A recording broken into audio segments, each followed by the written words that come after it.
Daddy, help me. Steve, where are you?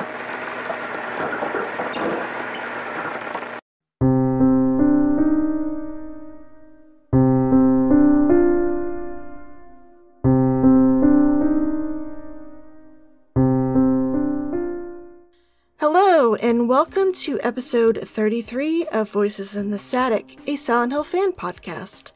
My name is Whitney, and I'm a longtime fan of Konami's survival horror series and the owner of the fan site SilentHillHistoricalSociety.com. In today's episode, I'm continuing a retrospective on the Silent Hill series with several of my friends and fellow Silent Hill fans, with an in-depth discussion on the first Western release, Silent Hill Origins. Say hello, everyone. Hi. Hello. Hello. So I am joined by... This is William. I'm a writer-editor on Rely on Horror, and I'm also the creator of Screaming Wave Productions.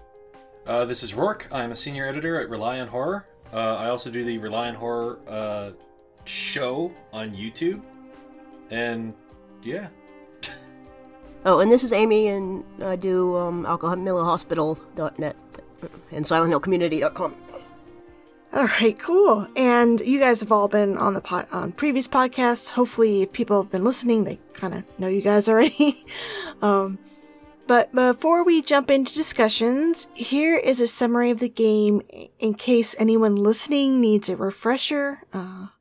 Spoilers, obviously.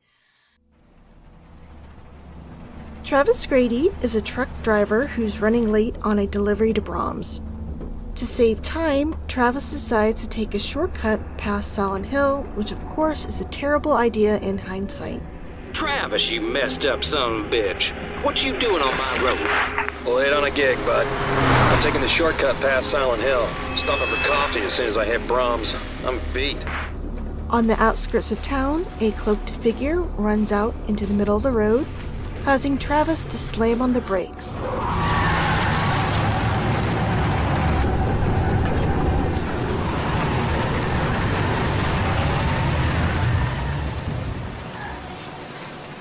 But when he steps outside of his truck to check on the fallen person, he sees no one on the road. When he's about to return to the cab of his truck, Travis spots a little girl floating towards him while dragging a bunch of fog behind her in his side mirror.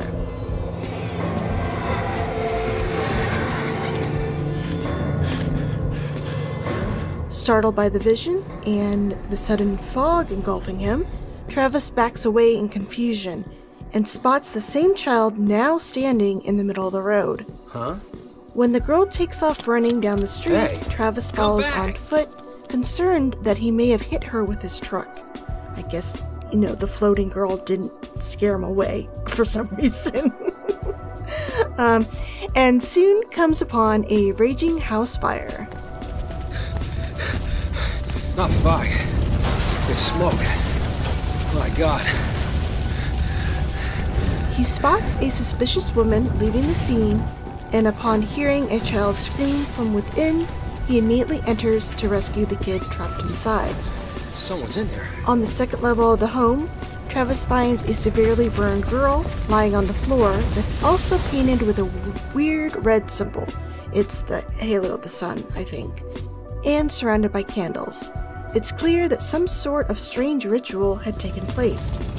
The girl telepathically tells him, but Travis ignores the request, scoops her up, and is determined to take her to safety. Coming with me.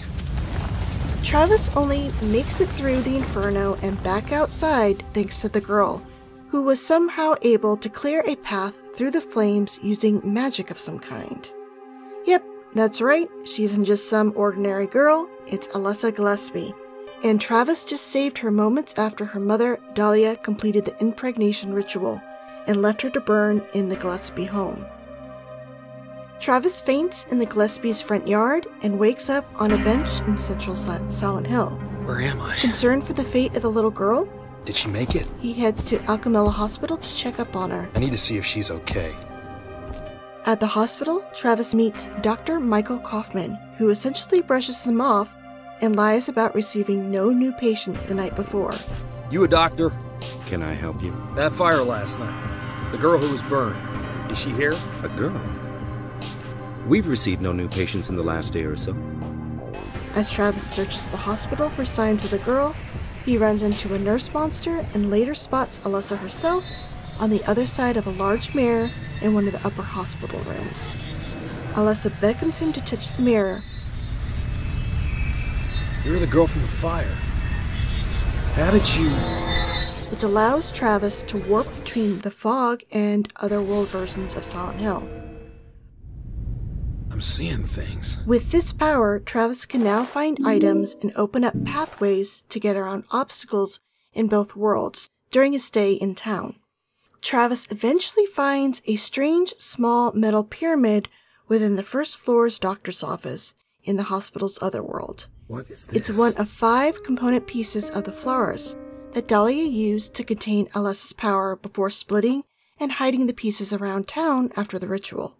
During the game, Travis must find I've got your thing for you. and recombine the pieces for Alessa to regain her powers and put a stop to the cult's plan to birth their god. During the game, Travis also meets and speaks with both Dahlia Gillespie and Lisa Garland from the first game. Dahlia is surprisingly upfront with Travis, even admitting to him that she left her daughter Alessa to burn in her house, and she wears shoes now. You were at the fire. I saw you there. Of course you did. That was my house, burning. My daughter, Alessa. You were the one who saved her. Yeah. She was your daughter? Why did you leave her? Why did no one help? You all left that girl to burn. So we did. The world is stranger than you think. Lisa is only 16 during the events of Origins, so she's only a nurse trainee at Alchemilla. She also acts significantly different than her Silent Hill 1 counterpart, as she's very flirty with Travis and at times even gets annoyed and angry with him when they reconnect at various locations around town. I can't stop thinking about you, Travis. I want you. You're all I think about. Let's get the hell out of this crazy town. Run off. The two of us. We could be so good together. See? I could be a star! Yeah. Well, see you around. Travis even literally walks into the end of a sexual encounter between Lisa and Kaufman at the Riverside Motel, neither of which are pleased to see him. Lisa? Travis. You have a habit of popping up where you're not wanted, Mr. Grady. Isn't it time you left town? I can't. Try harder. Exploring the room, however, reveals the remains of a white powdered drug, showing that Lisa got hooked on PTV at a fairly young age and even provided sexual services for Kaufman in exchange for drugs. As Travis runs around town to complete Alessa's fetch quest, he also ends up confronting his own dark past and connection to the town. Like James in Silent Hill 2, Travis is also stalked by a supernatural being that's similar to Pyramid Head called the Butcher, that wears a half helmet, a bloody apron, and wields a large butcher knife. It seems that this creature may be a representation of Travis's own inner demons. I'm not quite sure, but since we see the Butcher appear again in the game's bad ending, where Travis is shown to be a serial killer, I'm going to assume the Butcher may be a personification of Travis's rage or murderous tendencies.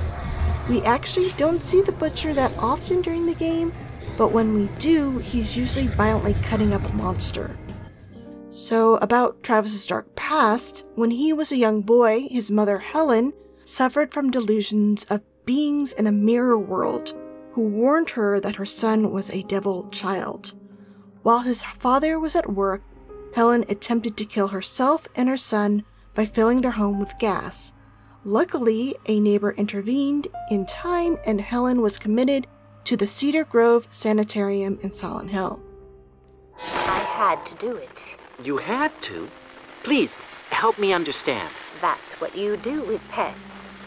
That's what you do, isn't it? And he was a pest. Oh, he was a bad boy. The people in the mirrors, they see it all.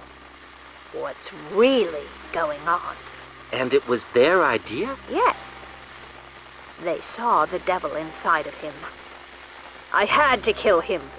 Apparently, there's so many mental cases in town, it needs 2 mental medical health facilities, and this one is ginormous, and I hated playing this level. Anyway, a few years later, Richard Grady, Travis's father, fell into a deep depression when it became clear to him that the Helen he knew was never coming back. Helen, every time I look in his eyes, I see you. It's not enough. I can't be there for him. There's too much pain in this world without you. That thing that stole your body, it had the right idea. So after checking into the Riverside Motel, he hung himself in his room while young Travis played games in the motel's game room. Upon returning to the room, Travis talked and stayed with his dead father for 10 hours until the motel manager opened the room and called the police. Daddy, I won the game. I still got a quarter left. You want the quarter? Daddy, wake up. Please, Daddy. I'm not sleeping, son. Daddy. You knew I wasn't sleeping. Why did you stand there for so long? It wasn't right. Please, Daddy. It wasn't healthy, son. Once Travis is able to defeat demonic representations of both his parents and the Butcher, he finally achieves solace from his traumatic childhood. When he gathers all the pieces and reconstructs the florist, it allows Alessa's spirit to break free and unleash her otherworld onto the town. You broke the spell. Now she is free. Here she comes. Look upon what you have wrought!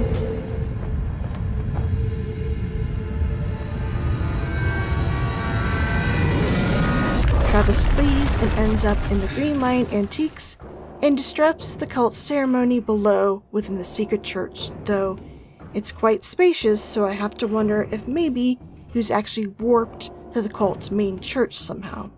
Kaufman's there. I'm surprised to see you. We had assumed you'd just leave.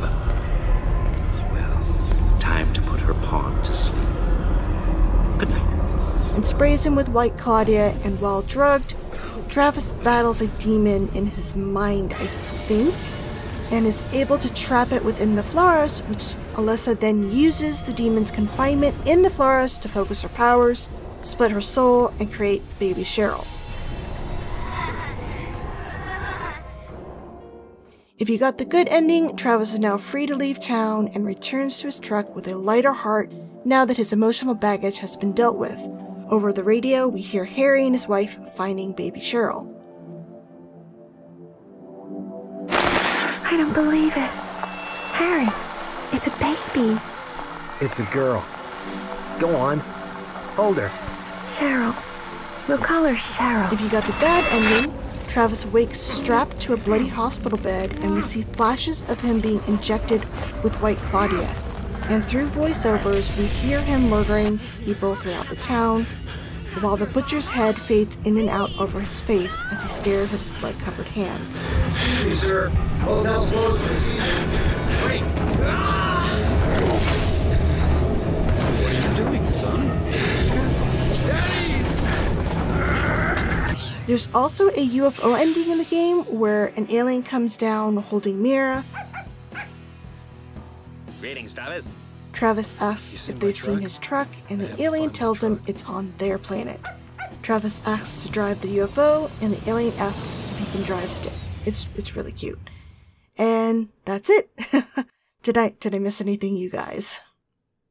No, that sounds about it.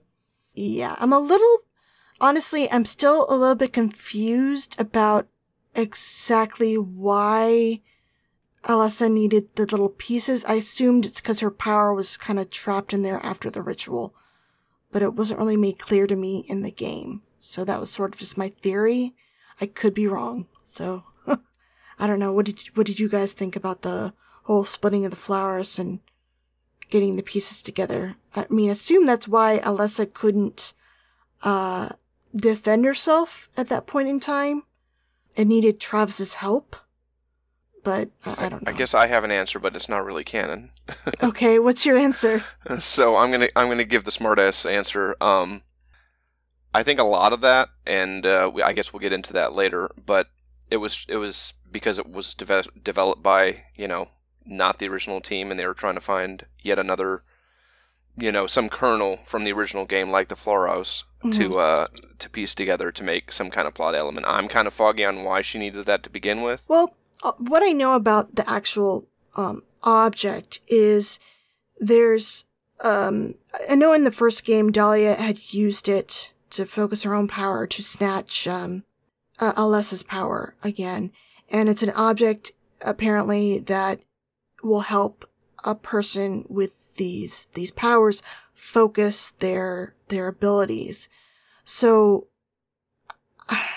I'm wondering if maybe Dahlia had the Floros with her while doing the ritual to maybe focus her own abilities to help the impregnation ritual. And in doing so, Alessa's own power got trapped in there. And Dahlia knew this and split the pieces so Alessa couldn't fight back. Like maybe she knew that Alessa wouldn't be down with Birthing God. I don't know. The time frame of this game kind of muddles, in my opinion, the original story, because I always felt that Alessa getting the god in her was sort of like an instantaneous, like, opening of her own abilities, and she's like, fuck this, I'm going to split my soul right now and put a pause on the whole ritual. I agree. I think you hit a good point there. In general, I'm kind of adverse to any kind of prequel or origin kind of thing, especially if it's like number 5 in the series. Like Texas Chainsaw 17, the beginning, And I think that they really, it's cool. It's one of those things you always want. Like, oh, I want to know how she got that way. But I think it always works better as like an imagination kind of thing. Like in your imagination, yeah, you'd like to know. And one, there's never going to be a perfect version of that. And two, when you actually get it, like the actual, representation or the version of it, it can never live up. And it's almost like you want it, but you don't actually want it. And so when I think when they went back and try to explain like, oh, this is how she got there, and there was this guy that found her, it as much I respect their position trying to make it, but it really feels more, and this would probably be true if they did, if the Japanese team did it, very much like a fan fiction kind of a thing. Like, yeah, what if there's this trucker who found Alessa, and they had this whole adventure that you didn't know about, and when they met Han in the cantina, blah, blah, blah, like all these, trying to piece these things together, and the game itself is okay, but some of that connecting the story dots feels a little forced and superfluous. Yeah, I think that it's definitely a result of Silent Hill 1 not being written or designed with the intent of exploring any further back than the information we're given. And it falls into, making a reference to Star Wars is a very good point, because especially when you're given that much time in between the original story and a prequel, you have two options. Option one is Resident Evil 0, which has more or less fuck all to do with Resident Evil 1. Okay. It really does. There's I haven't played it, but I know that Rebecca and somebody named Billy's in there. Billa? Yeah. Rebecca and Billy. No, you're good. Resident Evil 0 is very much its own self-contained story, and it co-explains how the T-Virus was created, but all of that stuff is also retconned by RE5 eventually as well. So it's just its own, like, Rebecca and Billy did this thing before Resident Evil 1, but it doesn't have any real impact on Resident Evil 1. Yeah. Or you have, like, the Star Wars prequel thing, where it's like, my favorite character is Boba Fett. He's so cool, and in the comics he was like... in the comics there's this whole thing where, like, he was a council judge and his family was killed, and oh no, he's just a stormtrooper. And it's just... Silent Hill Origins falls into that trap of it desperately wants to tie all the loose ends together, even though there weren't really loose ends to begin with. At least Kaufman didn't have an Australian accent in Origins, though. And tying up the loose ends brings up another good point, where I think, Whitney, we went over this in the Silent Hill 1 podcast, about initially they had a more cohesive kind of... while it didn't explain everything, it was still a more cohesive plot for the first game. And then they actually went back and intentionally removed parts of it so it would be more vague and so it wouldn't just be, so laid out for everybody to fill in the blanks. They wanted people to do that themselves. Yeah, they made the story. They contradicted themselves even in the first game, and intentionally. Yeah, to make it vague and kind of. It would unsettle the players, because then they wouldn't know what to believe, Exactly, and so there's a temptation. I think a lot of interviews talk about that. Yeah, and so there's a temptation then to go, oh, okay, well, let's just make a game where we fill those pieces in. It's like, no, that was intent. Like, that was the point of the first game, or one of the points, is to have something that was disconnected, but as a creative choice, not because they forgot or that it was like sequel bait later on. And so I think as they did a decent job with Origins with what they were given, a new team. Just wait until you hear what it was going to be. Oh yeah. Well, I don't think Origins is a bad game at all. I think it's too desperate. Okay. It relies on Silent Hill 1 more as a crutch than as a kind of an avenue to explore some more creative stuff. Do you guys think the game would have been better if, all right, Travis is still there and he still has his own issues. So let's say Travis was driving through town. Maybe his truck crashed and he ended up there and maybe he did come across Alessa being burned and saved her, but he fainted and he didn't meet up with her until much later in the game. Well, I think if it didn't try to connect all those things, it would be better, yeah. Or maybe the fire happens later in the game. Like, he crashes, he goes through his own shit. He's still in Central Silent Hill. Maybe later in the game, he then comes across the house fire and we get to see what the ritual entailed. And maybe... I say don't connect it to the first game at all. Well, I'm saying if they had to. Yeah, I think no matter how much they studied it, like a different team, even if it was the same team, well, no, but, no matter how much a different team studies the game, their vision of it's still going to be a little bit different, and, you can't have, like, everything in your head. Mm-hmm. I think even if the original Japanese team had done a prequel game, it still wouldn't have been great. The same consistency you'd expect. Yeah, I think if it had to be an Origins, if it had to be a prequel, I mean, do all the things, I think it's neat having him run into Kaufman and, getting kind of a behind-the-scenes rose-tinted glasses look at characters like... Lisa. Mm-hmm. I mean, I know that fans are bothered by it, but I actually really like the idea that Lisa was a lot more fucked up and tragic than the ghost we meet in Silent Hill 1. Silent Hill Origins has kind of a Twin Peaksy vibe to me, that we're seeing the town significantly more alive than we ever do in the other games. And even then we only run into like 5 people, but still. Yeah. I think keeping the Origins part of it at a greater distance from us, rather than Travis being this like a part of it, like immediately there. Yeah. You call it fan but then that fiction. begs the question: why do it at all? Like if you're gonna if you're gonna do it, then I mean, I guess you could argue, why would you have this random character be such a kind of a crucial part to it? Mm-hmm. But if you're gonna do it, I guess do it.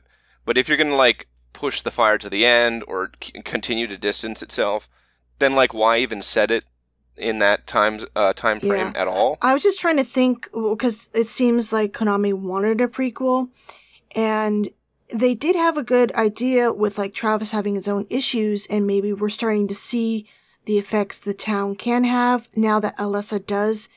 She went through that. The town kind of is exponentially more active.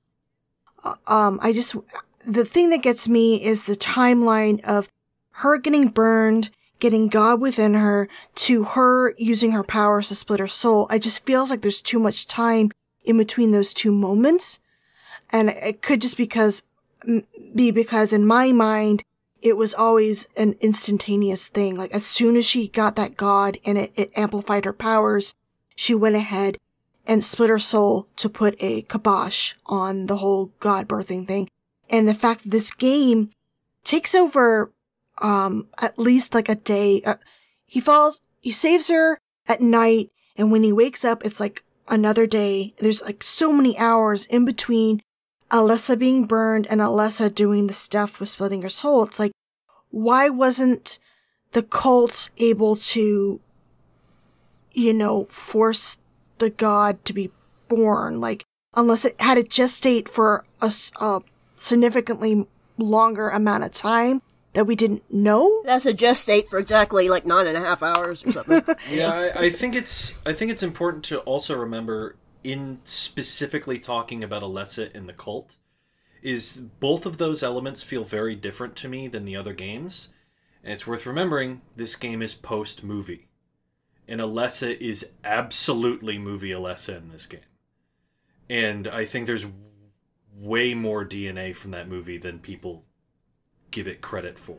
Well, so we're kind of going into territory I wanted to talk a little bit later about the fan reactions, because some of the stuff you guys are saying actually kind of ties into some of the naysayers. So let's put a pause and let me get through the development discussion, because it is very long and I think might make you look at this game a little bit differently, maybe in a more positive light. It did for me, at least. So Silent Hill Origins, the 5th installment in Konami's survival horror series and prequel to the original game, released on PlayStation Portable in November 2007 in both North America and Europe, with a release in Japan under the name Silent Hill 0 a few weeks later that December. The game also later ported to PlayStation 2 in March and May the following year for North America and Europe. It was also the first Silent Hill title developed by an external Western studio, which unfortunately means, in the eyes of some within fandom, that it should be considered a non-canon title. But why was development moved from Japan to the West?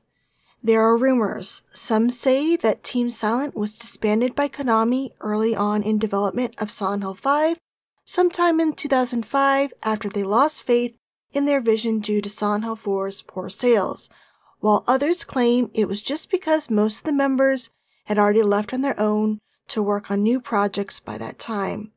But, given comments made by Kenzie Lamar, an artist who worked on Silent Hill Homecoming, on his DeviantArt page back in 2010, it looks like Konami's decision to outsource was due to the former and not the latter. So this is what they said. Just remember, and never forget, that if you don't like the direction of where Silent Hill went, the only people you can blame are Konami themselves. They are the ones who canned Team Silent and wanted someone else to make the games. Now, the development for Silent Hill Origins is actually pretty wild, and it'll take me a bit to get through, but it's worth it. Like I said, you might have a new appreciation for the game we got. So, development began at Climax LA in Santa Monica, and the project was first revealed in May 2006 at E3 via a trailer, with the initial release date of winter 2006, at least according to an E3 press release by Konami. By August, a playable demo was available at Games Convention 2006 in Leipzig, Germany, but by September, things were not looking good due to mounting problems with the game engine and, quote, a confused, high-level vision for the game.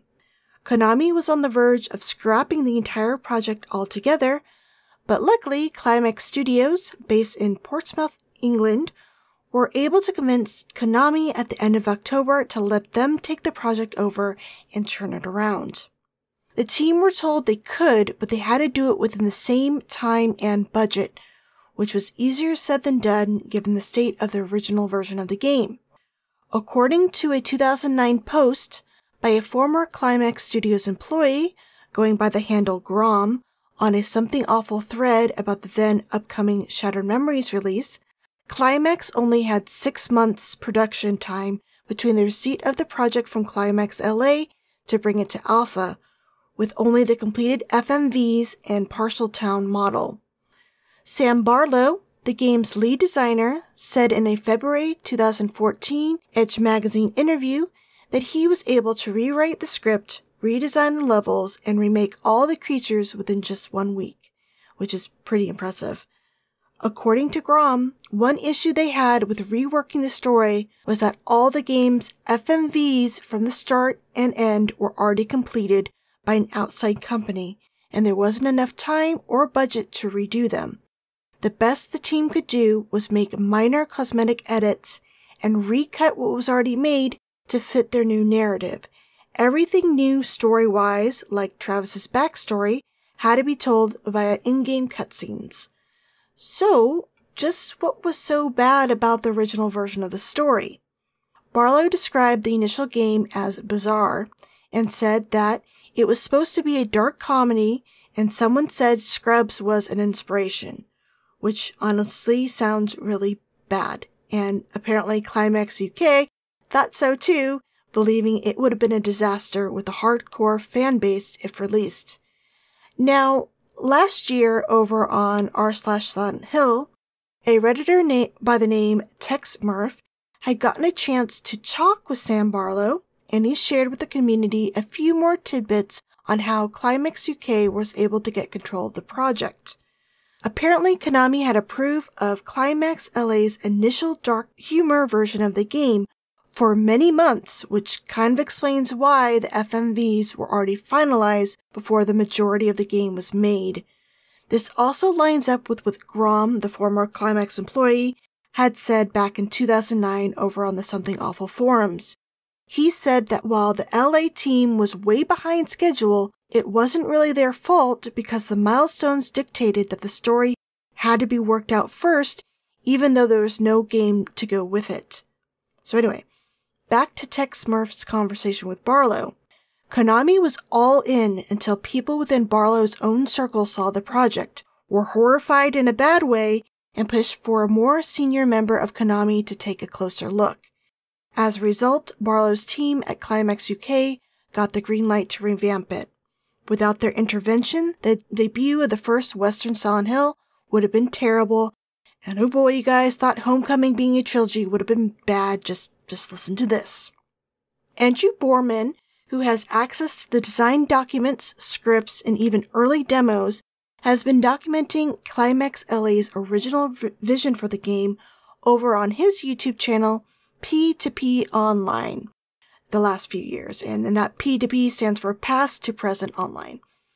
I'm going to go over what he's shared, but I highly recommend checking out all his videos, which I will link to in the podcast news post, to see actual game footage, concept art, and a longer overview of the original game's plot and mechanics. So yay, you guys get to hear 2 game summaries from me in one podcast. Yay!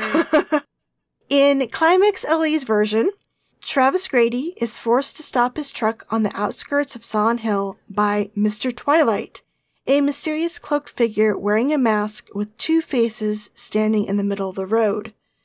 Mr. Twilight flees when he spots Alessa approaching with a shitload of fog behind her.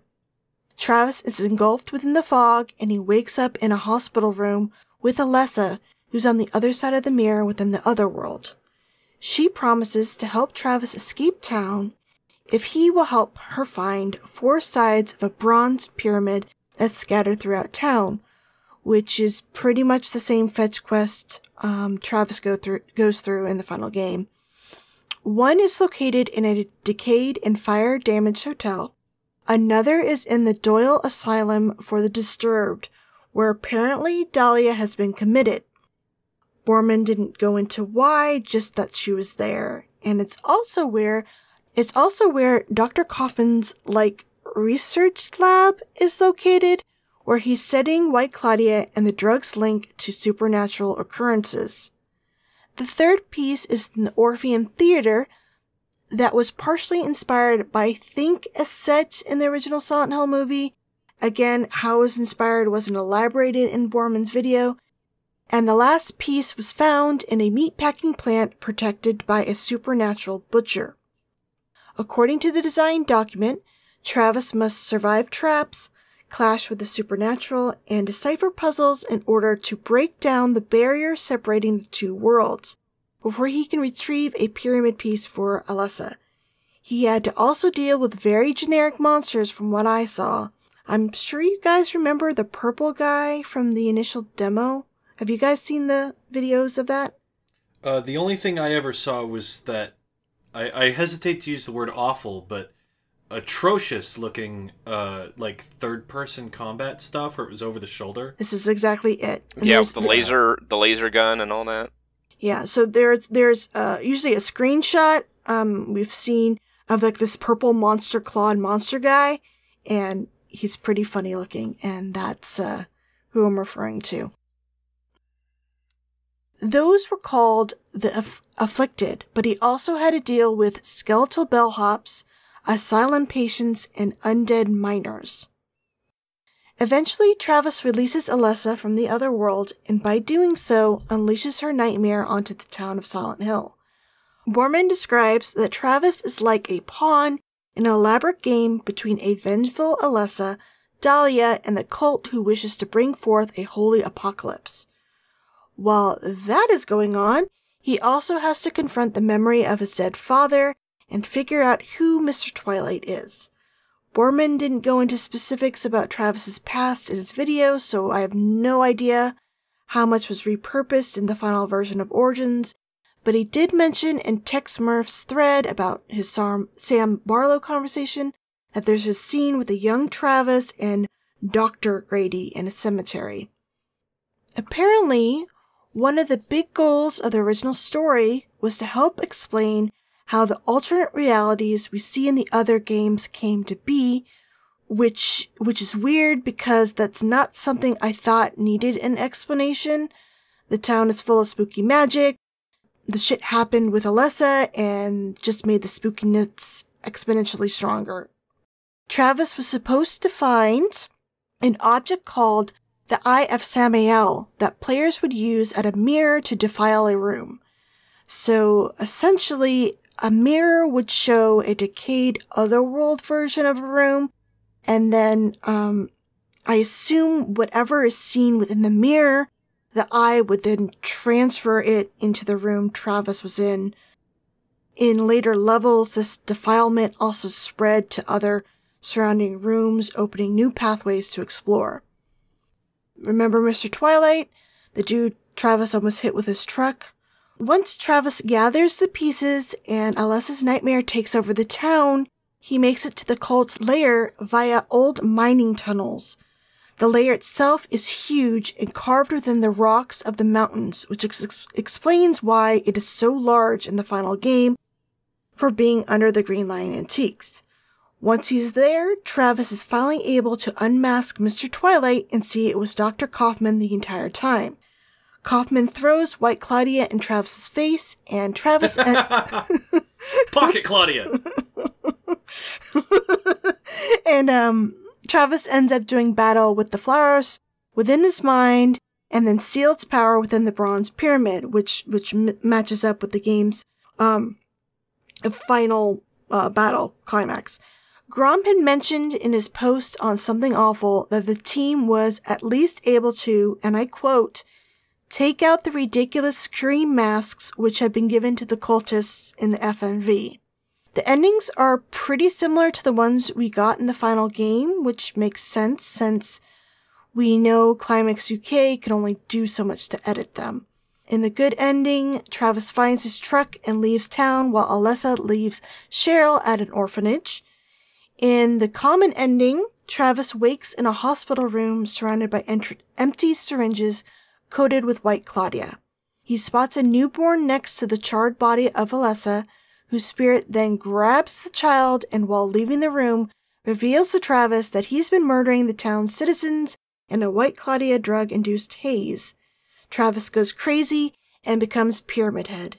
This is pretty much the bad ending of the final game, but Travis becomes the Butcher and we don't see Alessa or a baby, but we do get a flash of people screaming and dying at Travis's hand.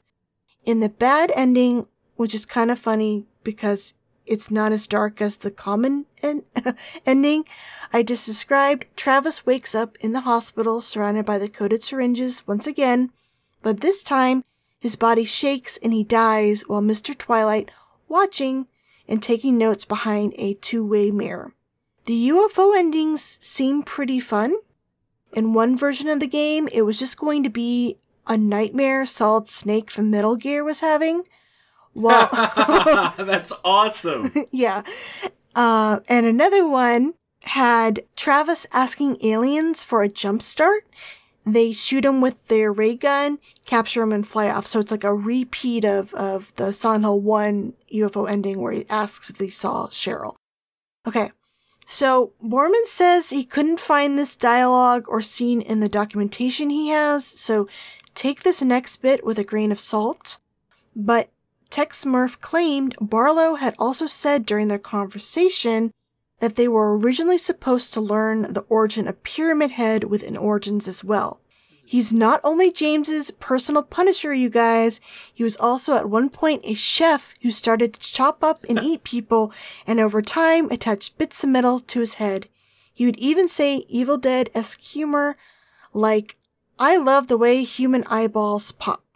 Barlow also told him that when Climax UK took over, Konami had insisted Pyramid Head needed to stay in, and the Butcher character was actually a compromise to get Pyramid Head out.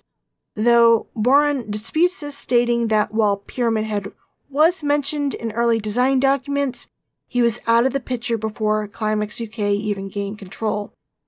I'm inclined to believe Boran given the documentation he's been able to provide, but the Pyramid Head nugget was just too what the fuck not to bring up.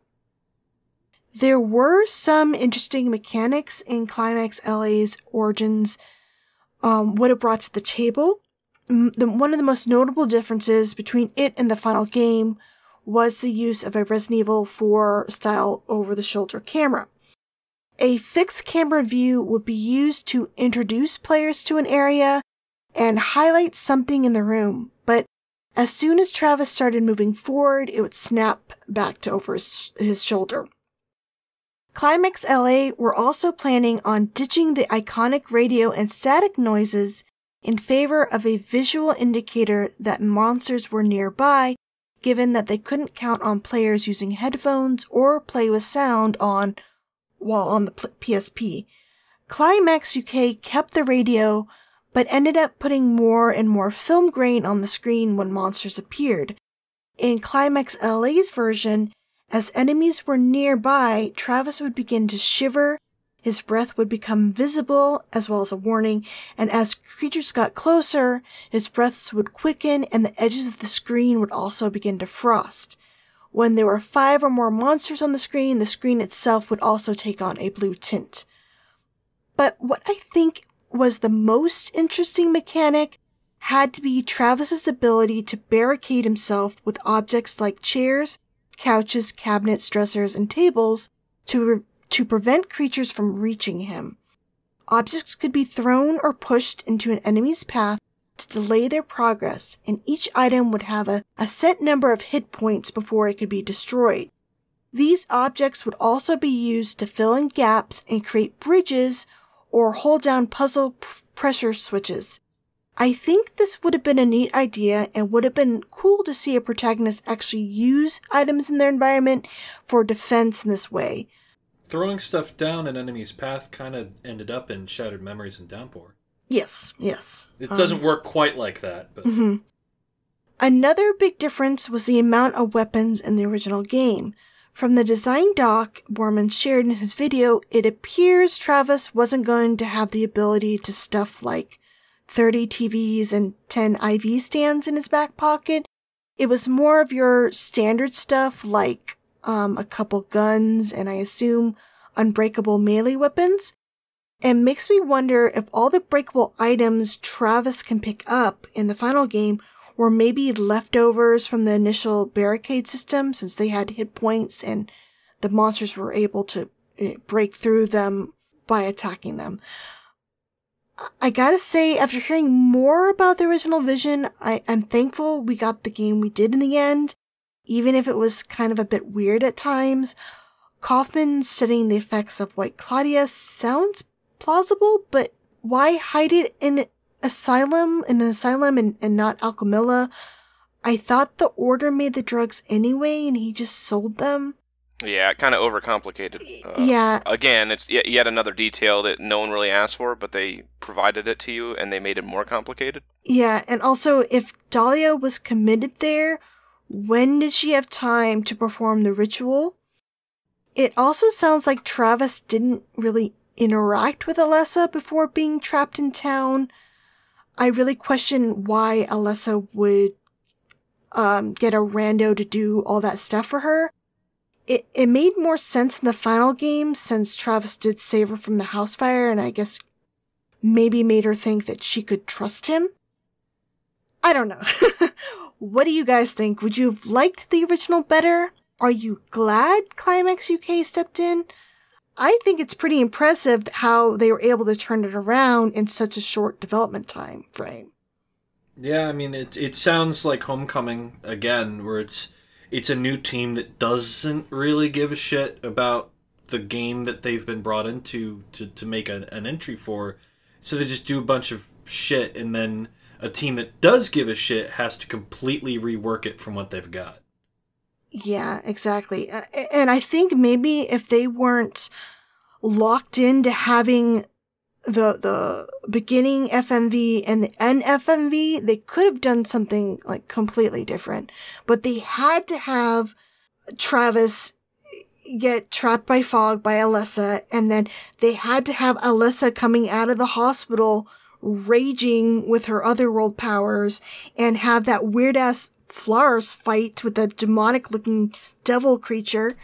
Yeah, it's just a shame that the original team it didn't seem like they were trying to make a prequel. Well, I remember seeing that trailer for the very first one initially, and that actually ended up being the first game in the series. I knew it had switched developers, but it was the first game in the series that I actually considered skipping because of my reaction to that first trailer, which I guess that was the first development team. To me, it didn't look very good and seemed pretty shallow and derivative, and it was only once it changed hands to the Climax UK that the game actually looked worth playing. But I was a little kind of depressed because I was like, man, I was willing to give the new people a shot, and then I saw that version where it's like the over-the-shoulder, it's a really Resident Evil 4 kind of style, and I was like, this does not look good. It doesn't look fun to play, it doesn't look that scary, and on top of that, they're doing like a prequel thing, which I wasn't super enthusiastic to begin with.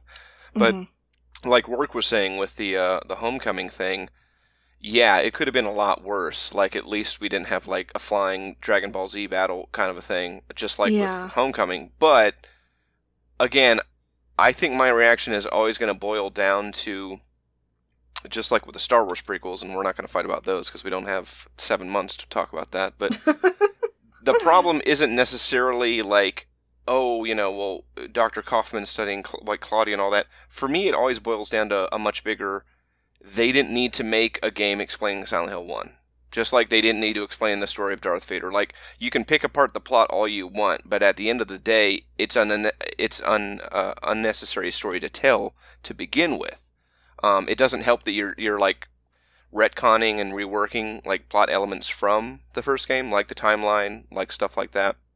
I just think the flaw is in trying to explain the first game at all, because it's like you said, like it was pretty airtight, and the stuff that was left vague on purpose.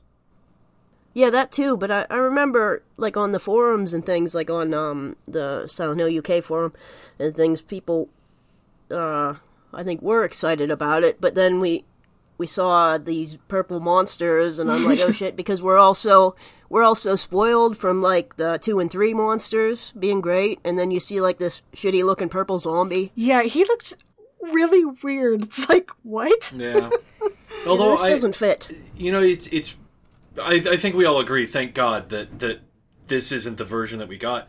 The final Silent Hill Origins has really awesome monster design. I especially love that big blobby thing that's out in the streets. The roadkill ass looking thing. The Kyrion? Yeah, the thing with the broken neck. Yeah. It reminds me of whenever my dog decides he wants to rub his face on the carpet, and he just, like, pushes himself across the carpet with his face down. I'm like, oh no, don't attack me, dude. All right. I will give Origins one thing, not to interrupt you, Whitney, but... Oh, go for it. So, as much as I've kind of been sounding like I'm mediocre about the game, I actually enjoyed it when it came out. I originally got it for PSP, and I have it for PS2, but I haven't gotten that version. I actually got the PSP 2000 model, which had the video output cable connection that allowed you to play it on the TV. So, ironically, I ended up playing most of Silent Hill Origins on my TV. But I wish I had that. I don't really like playing on the PSP handheld. Yeah, and I don't like taking, even if it's portable, I'm like, no, I want to play it on a big TV inside where it's dark and I can control Yeah, I have that cable. It's pretty cool. But gameplay-wise, Origins is the closest to the look and feel of the original game. It really feels like it takes place in the same universe as Silent Hill 1, even though it was developed by a completely different team. So it was nice revisiting a lot of my favorite locations from the first game, and in a weird way, I kind of enjoyed the simplified aspect of it. Because by the time we got to 4, which I like, it was getting a little complicated, and that was starting to take away from the experience. It had some interesting aspects, but a lot of it, like with the room and enemies never being able to die, a lot of that stuff was sort of more interesting on paper than it was in execution. So with Origins, it was cool going back and kind of almost like playing a Silent Hill 1 mod, like on a PS1, but with PS2 graphics. So it was still fun to go back to the original town and kind of explore it in the way you did that with was one thing I liked, was exploring like Coon Street and seeing updated models for like the post office and Andy's books, Cafe Sun and all that stuff. Andy's books, that was really cool. I would definitely say I'm a huge sucker for, I call it weaponized nostalgia, where a game will take something that it knows fans are familiar with and you'll revisit it in kind, not an unexpected way, but you will revisit it unexpectedly. Yeah, it was a great excuse to go back to the original town and kind of be able to experience it again. Yeah, because I remember we find, we go back to that room, I don't know what to call it, the room with the grandfather clock, where you go through the hole in the wall. Oh, Green Lion Antiques.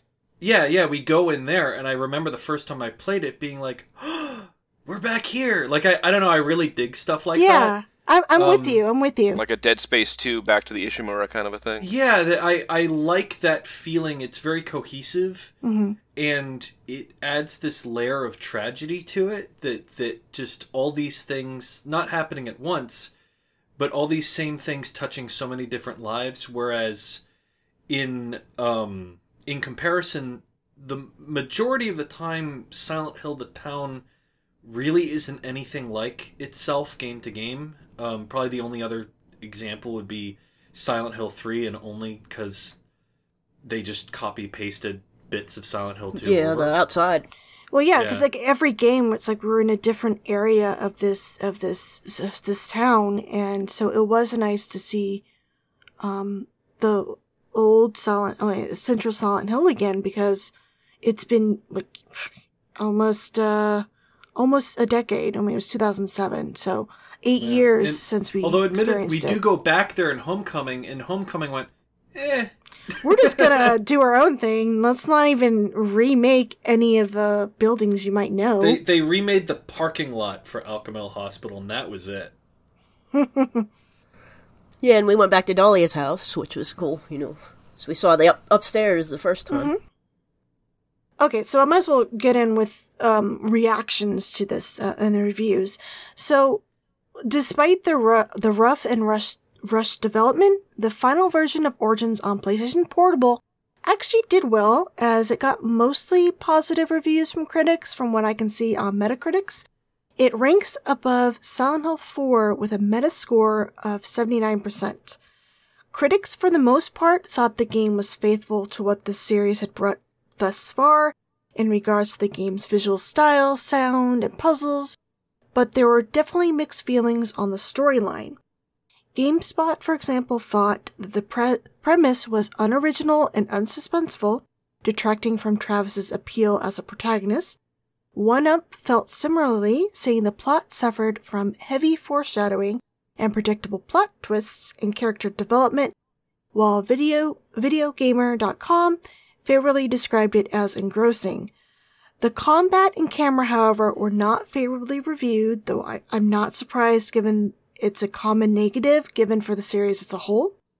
They also weren't a fan of the breakable weapons, and some felt the readily available weapons made Travis too overpowered at times, which is funny because I would have thought him being able to punch the monsters would have been the thing that made him overpowered. Most critics agreed that the grapple QuickTime events added nothing to value of the game. I personally loathed the grapple mechanic when I recently replayed the game because I was playing it via the PSP emulator with a 360 controller and never knew what button I was supposed to push. So I got hurt a lot. I definitely say that they suck on the PSP, especially because the buttons are so small. Mm-hmm. And they're like weirdly sharp compared to like a PS2 Yeah, layout. it hurts. Like it the hurts. edges of them, yeah. I agree with it. They add nothing. They're just there because Resident Evil did it. Yeah. So Grom said in his Something Awful post that the game was rushed at the end and the team literally had no time for balance, which is why you have 50 portable TVs by the end of the game, which is kind of humorous, though I gotta admit it made scrolling through the inventory quite a chore to grab a weapon, so I personally always just used my fists. Another weird thing he mentioned was that the game's timer code was also busted, and it stopped updating when players looked at the map, inventory, or any game objects. As a result, most people's playthrough times displayed on the end screen were, quote, little as half the actual time spent playing, giving rise to a lot of reviews saying this is only a 3-hour game, when it was more like 5 to 6 hours. I like that people couldn't tell how long they actually played it. I know, right? You What the game didn't told know them. if you spent, like, a long time playing or not. It says it's daylight savings time in the game, but I haven't changed it yet. As for reactions from the fan base, I skimmed through forum posts made at the time of release on Silent Hill Heaven and Silent Hill Community, and reactions ranged from "it's alright" to being pleasantly surprised. I saw several say it was a nice mixture of the first 4 games in regards to playstyle, visuals, and story, though as time went on, fans seemed to sour on the game as there were several topics later on about how they were unhappy with the story choices made in regards to the Silent Hill 1 characters. Some described the plot as glorified fanfiction and strongly felt the game should be considered non-canon due to the too many inconsistencies and disregard for what was established in the first Silent Hill. The main grievances that I've seen seem mainly due to the game invalidating their own theories. The main problems I've seen the detractors say of the stories are as follows. 1. It's not made by Team Silent. 2. The opening scene invalidates the boiler theory since it's made clear Dahlia set the fire on purpose. Alyssa is found on the 2nd floor and not the basement as the ritual was previously described taking place. 3. Alyssa's made out to be an evil and vengeful person. 4. Origins appears to misunderstand the mechanics behind Silent Hill's power, since Travis's mother was able to see demons and stuff in the mirror way before Alyssa was born, though personally I would argue that she merely suffered from delusions. It doesn't really mean she was seeing the other world. 5. Lisa is completely different personality-wise from her character in Silent Hill 1, flirting with Travis and sleeping with Kaufman, and they felt that there's no way she could be a nurse at 16, even though the game clearly states she's just a trainee, and apparently that is legal. 16, you could be a trainee nurse at 16 in Maine. At least that's what Climax had said at one point. And lastly, Kaufman did not want God born. He was all about making money from drugs. So I pose the question to you guys. Do you believe the game is canon? What do you make of the inconsistencies? Do you think there are any? We kind of went over this a little bit, but I'll let you guys go off. So, what do you think? Is it canon? Yeah, why not? It's. I don't want to sound like the jaded fan, but this is like the reverse of that. For me, it's always like this meme. You'll see people posting about Konami.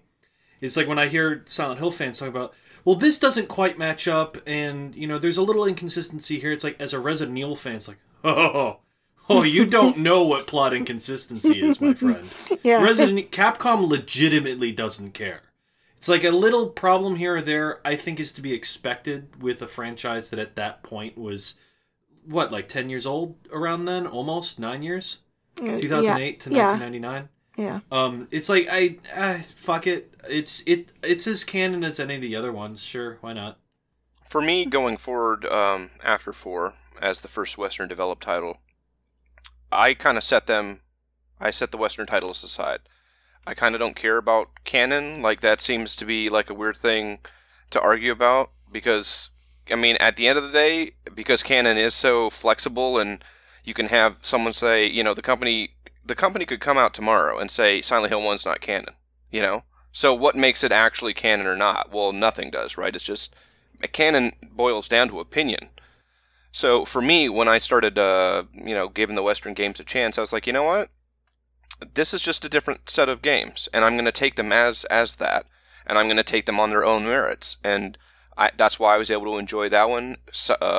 Homecoming, Downpour, Shattered Memories, because they were all kind of like, I kind of viewed them as like, what if, What if someone kept making Silent Hill games? I'm like, and these are the products. and I don't begrudge them that. I just place them in a different category. And I guess one of my things... You can almost look at it as like people will refer to Star Wars as like the prequel trilogy, the original trilogy, the sequel trilogy. You could look at this as like the original quadrilogy and the sequel quadrilogy. It's different people. It's a different team, and like to put it on the same kind of level as the other games is unfair, because, and Whitney, I keep going back to this, so I apologize, but like Silent Hill at its core for me is an Eastern point of view on Western horror, among other things, but that's a big one, right? Because the Team Silent basically were trying to replicate Western horror specifically, but it was through the lens of their creative Eastern perspectives. So they could only approximate what they thought Western horror was. And so when Western developers start doing a series about Eastern points of view on Western horror, you sort of get a lost in translation effect to where it becomes its own animal at that point. So it's no longer about that point of view. It's more about now Westerners are trying to replicate the feeling of an Eastern game. Mm-hmm. And yeah, I just chalk it up to it's a different team, and as long as the game's good, which I thought Origin overall was, I kind of didn't care about the story stuff. And one last point about the Lisa and Kaufman and some of the character inconsistencies. I think I'm not mad that Lisa acts a little differently, or Kaufman, because I kind of don't care. But also, it's another one of those on paper. It's better than in execution. I like the idea of seeing Lisa and Kaufman having not different roles, but different personalities, or seeing different sides of themselves. I just think the way it was kind of executed was a little clunky, and I can see both points of view. I can see, why is Lisa seems so out of character for her to do that?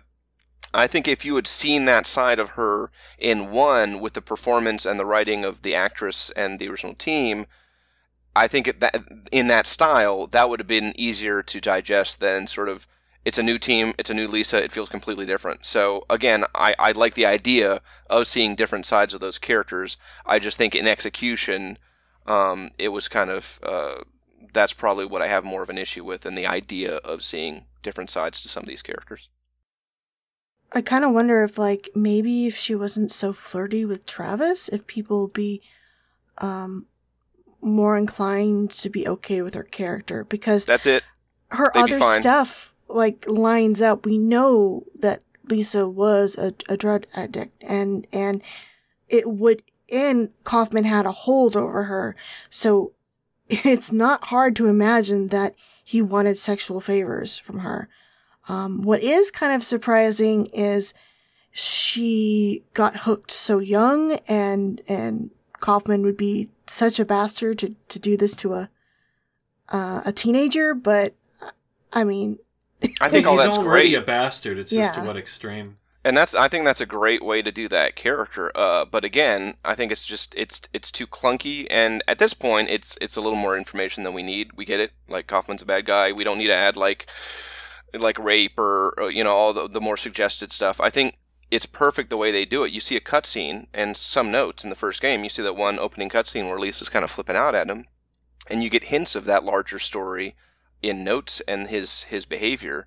But again, that's kind of all you need. And once you start extrapolating on that and giving the actual specific details, ironically, it kind of loses its power. The subtlety of all the other stuff. How was Lisa hooked? What was going on with Kaufman? Well, here it is. It's like, oh, okay. I don't have to care anymore. Like, now I know all the details. One thing, I understand that people are upset that Lisa now is not this, like, saint, Yeah.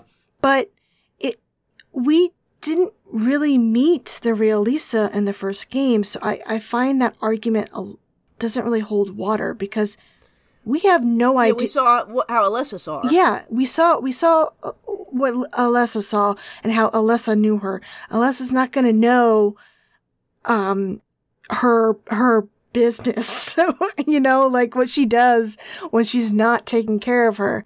And that's not fair to her as a person either. I mean, no one's perfect, and this idealized version of a character, that's not fair, because even some of the most virtuous people in real life, you find out what's really going on, you're like, oh, how could they do this? I think to idealize Lisa is, everybody has their own flaws, and especially in a series like this, that's actually what makes a lot of these characters interesting. I would argue that's the point of all of the Western Silent Hill games, is that people have flaws. Yes. Personally, I don't like getting into canon, non-canon, like, stuff, because it's everybody's barometer is, like, different. Like, yeah, it's kind of a pointless argument. Yeah, like, you can't win. Some people, it's enough that, hey, it has Konami's name on it. They say it's a prequel, so it is a goddamn prequel. That means it's canon to the story. Others, it's like, well, no, the original people didn't make it, and I don't agree with, this and this part. It's just, you can't please everyone. Well, and it's also a series that has multiple endings built into the actual games, too. Exactly. So it's like, which version of the alternate ending is canon? The more games you do, the more inconsistencies you're going to get anyway. Yeah, because it's a video game, Not to mention guys. we have games that literally are, like, in an alternate universe, like Shattered Memories. Mm-hmm. Fuck it. They're just games, guys. Let's just calm down. So, I mean, for me, I'm with you, William. I kind of wish that they didn't make it a prequel. Like, I was excited to see, like, the Silent Hill 1 characters again, but playing through it, they weren't in it a whole lot, and it was just like, why are they there? Why don't we just focus on Travis if this is the case? They're just sort of, it felt very fan servicey, I guess. Yeah. Yeah. Fanfic in 3D form. I mean, I don't know about you guys, but I definitely feel that Origins picks up when it forgets about the Origins shit and is this story of Travis coming to terms with his fucked up childhood. Yeah, you could have the game as is, just about, and take out the Alessa stuff and still have a decent game. I think the sequels, especially the Western ones, because they just kind of kept going. But I would argue even after 2. I mean, 3 connects to 1. Anyway, my point is, I think one of the main crutches with the series in general is it sticks with this idea of, like, this tragic character is their kind of internal struggle is externalized in the town. Because in 1, it wasn't really, like, they hadn't established that yet. It wasn't really until James and 2 where the world was kind of, established by the town, kind of being influenced by the person entering it. And I think that kind of became a crutch. So Origins, Homecoming, Downpour, they all end up being like an externalization of that. And that ended up being a crutch for me in general. So to have Travis have his own story, that maybe the town wasn't externalizing all his stuff, maybe he was just in Silent Hill as all this stuff was going on and had to deal with his stuff on the side as well, that to me would have been much more interesting than, oh yeah, and he picked up Alessa too. Mm-hmm. Yeah. I think in this, I don't know how familiar you guys are with zero punctuation. I am. His review, I think also, as much as I like Origins, I agree with one of his points, that even if we were to pare down the story to just Travis's journey, one of the problems it has is with the multiple endings, they completely change who Travis is. With Silent Hill 1 and 2's endings, the main story doesn't change, it's just how Harry and James, and for 3 as well, how these characters handle the situation that they discover. Yeah. You know, with Silent Hill 2, there's no reversing what James did. It's simply how James handles that information.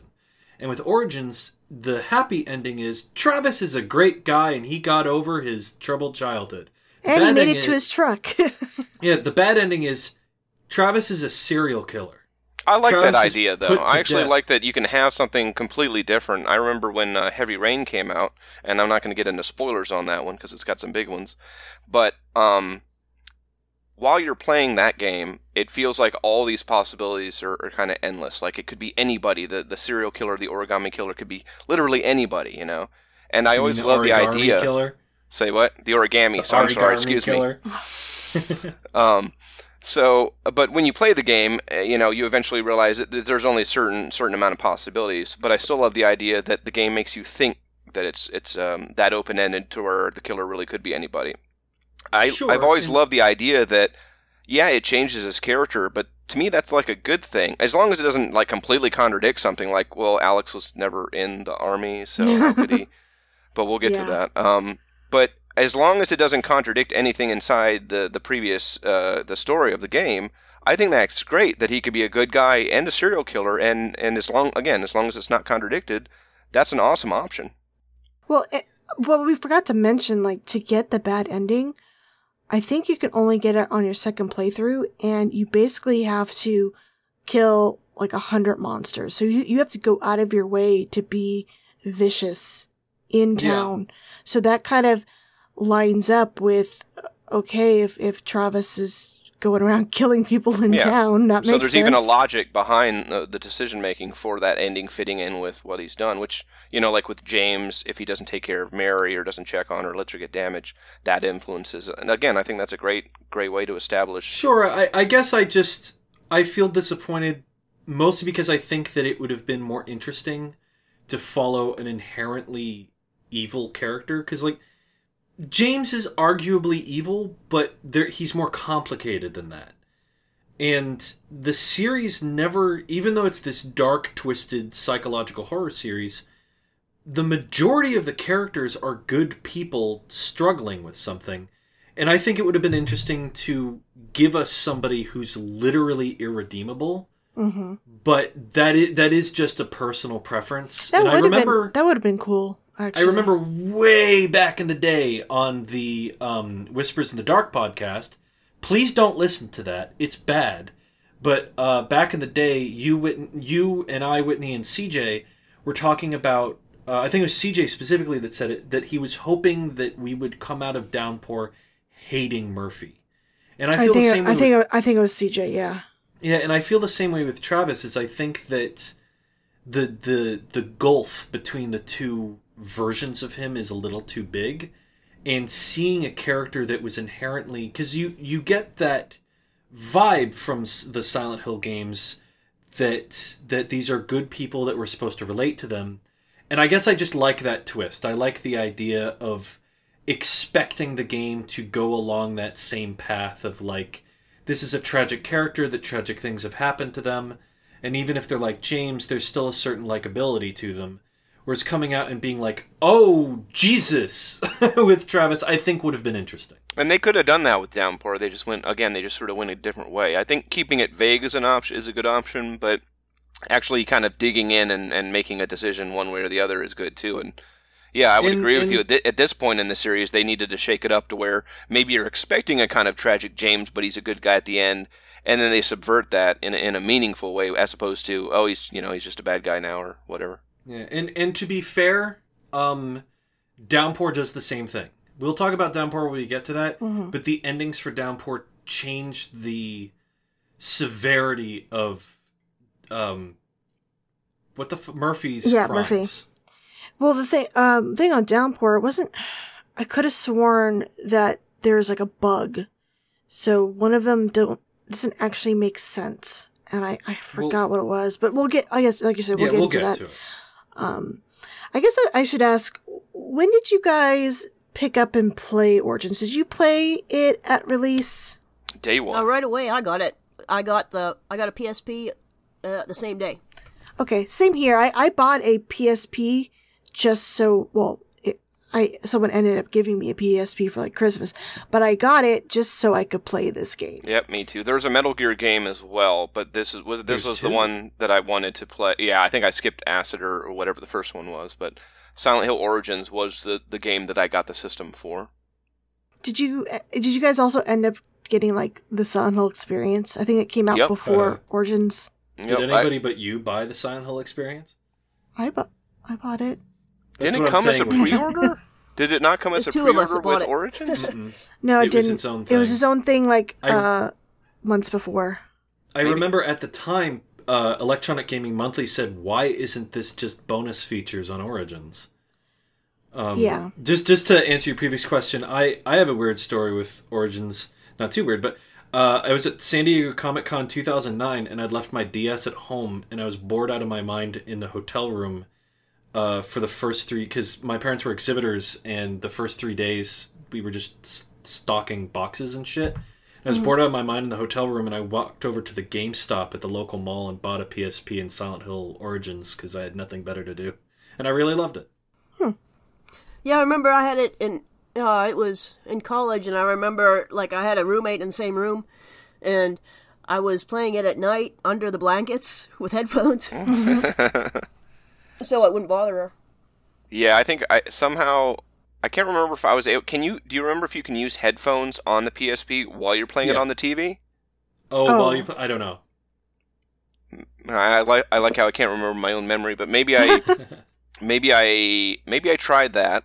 I remember one thing though on the PSP, especially if you were playing it on the TV, I would always hit, I think it was like the eject or the power button because it was close to one of the triggers or the shoulder pads, buttons.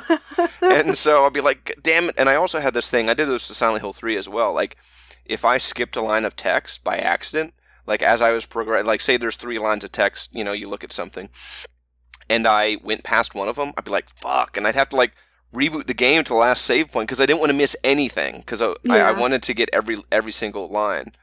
But yeah, playing it on the TV was an interesting experience for the first time doing it, and that kind of cleared up the brightness stuff. I don't remember the brightness being a big issue on the PSP version, but I also played it a lot, during the when it was dark. So the PSP, the brightness wasn't an issue because there was an actual option for you to bump it up. Adjust the brightness both in game as well as the PSP itself. Yeah.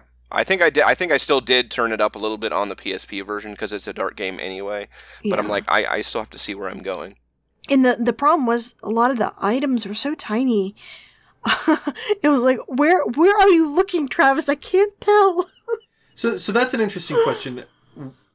How do you guys feel about the port to PS2? It sucks. Crap. Okay, I was gonna say, because No, Whitney, what's your real opinion about the PS2 version? I love it. I don't like the PS2 port. It feels weird, and it doesn't. I really enjoy playing it on the PSP. The PS2 version just feels like they didn't do enough or something. It doesn't feel right. I guess the graphics, there was a slight upgrade. Because I remember comparing it from me trying to emulate the PS2 version. I was a little bit surprised when I started emulating the PSP. I was like, oh, okay, they did upgrade the textures a bit. But it felt very stiff. even the combat still felt stiff, and the bugs, at least with emulation, didn't help. And I've not played it on a PS2, but considering how dark it was, I don't think I've heard, I remember when the port came out, a lot of people were very excited because a lot of people didn't have, the money to buy another system. So they already had a PS2, they were able to pop it in. And I just remember seeing people complaining nonstop about how it was too dark and they couldn't see anything. So I always felt like I didn't miss out on much. Yeah, just sticking with the PSP. I think another one of its problems is that the PSP does what it can, lacking buttons that the PS2 has. The PS2 version has all those buttons, and they don't do anything. Yeah, they don't do anything with them. Yeah. It's weird, and it makes the game... You don't feel like you're playing an improved version, you just feel like you're playing it real big. Yeah, that's a good description. Yeah, that's the thing. I still have it sealed. I look at it from time to time. It looks nice. But one of the reasons I got it because the PS2 version of Travis kind of looks like Harrison Ford, and that was really all the reason I needed. So, did we want to talk about my miserable experience? Yes, we do. So this was like 4 years ago now. 2015. Yeah, we did so every year as part of Reliant Horror, we do a Halloween charity stream. This is a good story. And 100% of the proceeds go to Children's Miracle Network hospitals, and it's been a huge success so far. The first year I was involved with it, we were doing a Silent Hill marathon. And as per usual, Reliant Horror streams almost always have some sort of major problem. Oh, that stream, all the time, all these big issues. Like Destiny, she can cut any ending to any game she played. It kept freezing and shit. Yeah, everything from games freezing up to bugging out to just straight up not working. I seem to recall there was a major issue with 4. Yeah. I had Origins from a sealed copy of the PS2 version. I had never opened it before. I plugged it in I had a whole hookup to get it to run on an Elgato and all this stuff. And there are 2 problems with my stream of this game. Problem 1, we had, is he producer or executive producer? He was just a associate producer, I think. Dude man in charge guy. Tom Hewlett. Tom Hewlett was there with us, and he was super gracious, and we had a great time talking to him. My dumbass was lost in the asylum, and I was trying to figure it out from memory because my dumbass also didn't prep. And I'm like, no, this is how I do it. And I have Tom Hewlett. We told him to play it before streaming it. Yeah, they told me to play it, and I was like, no, I remember this. And so I'm sitting there going, no, this is how, and I have Tom Hewlett, the guy that worked on the game, going, no, go over here. This is what you do. I'm like, no, I remember it. I didn't remember it. So that was Silent Hill is a game about people with flaws. Yes, it made me feel really miserable and embarrassed. But we trucked through, and it became me and Destiny playing Silent Hill Origins until 6 a.m., at which point my brand new, out of the sealed package PS2 copy of Silent Hill Origins fucking crashed and wouldn't let me finish the game. That is so... Okay. And it wasn't... I was there for part of it. You were. I went to bed because I was already up for a while. But I did come back. Was I back at the end? I think so. Because I think that was when people were starting to wake up again. And it wasn't a random fluke. I tried multiple times, and I would get to that bit right after Alessa becomes the movie Alessa, and she's making the world. Yeah. You just got the last flowers piece, and you put it together, and Alessa starts wreaking havoc. And I'd open the door to go outside into that bit where you're running around through the other world, and it would crash. Is it ironic that you weren't able to finish a game called Silent Hill Origins? Yeah, the Origins petered out, and I think at that point I was so tired. I was just like, Travis did all the things, and Harry and the wife find good night. Yeah, pretty much. Yeah, that stream, Destiny's Silent Hill 1, it crashed at fighting Incubus. Your organs crashed. Did you do Shattered Memories, or did we skip that? No, we ended up skipping Shattered Memories. Okay. Homecoming was another one that crashed. Homecoming on PC is like objectively shit. So yeah, that one was crashing. Yeah, it was just a terrible time finishing a Silent Hill game. But we did have a lot of fun and better times with future streams. Yeah. I don't know what we're doing this year. Probably Resident Evil 3 at some point, which I can't talk about it now, but my review will have been out by the time this is posted. Yes. Please look forward to that. So, I guess stepping away from the story, what did you guys enjoy the soundtrack? I remember CJ saying that the reason he got into the Silent Hill series again was because he had heard ORT and thought it was really pretty, and it inspired him to take a look at Origins, and that kind of, thanks to the music, got him to be a Silent Hill fan. What did you guys feel about this game's soundtrack? I only have 2 soundtracks, and I have this one just because of mainly because of Ito's comic that comes with it. Mm-hmm. Yeah, it's another good Akira soundtrack. I'd agree. I think ORT is one of the best songs in the series. It's tremendous. It's Akira at his best. Yeah, I think as with almost all the Western developed Silent Hill games, the game's soundtrack remains the best part of Origins. I think it successfully mixes the melancholy tracks with the caustic and aggressive industrial tracks that are also reminiscent of the first game. I remember. Plus, Akira's like weird lean towards like some sort of like, I don't know what to call it. It's like some sort of hip hop thing that he does.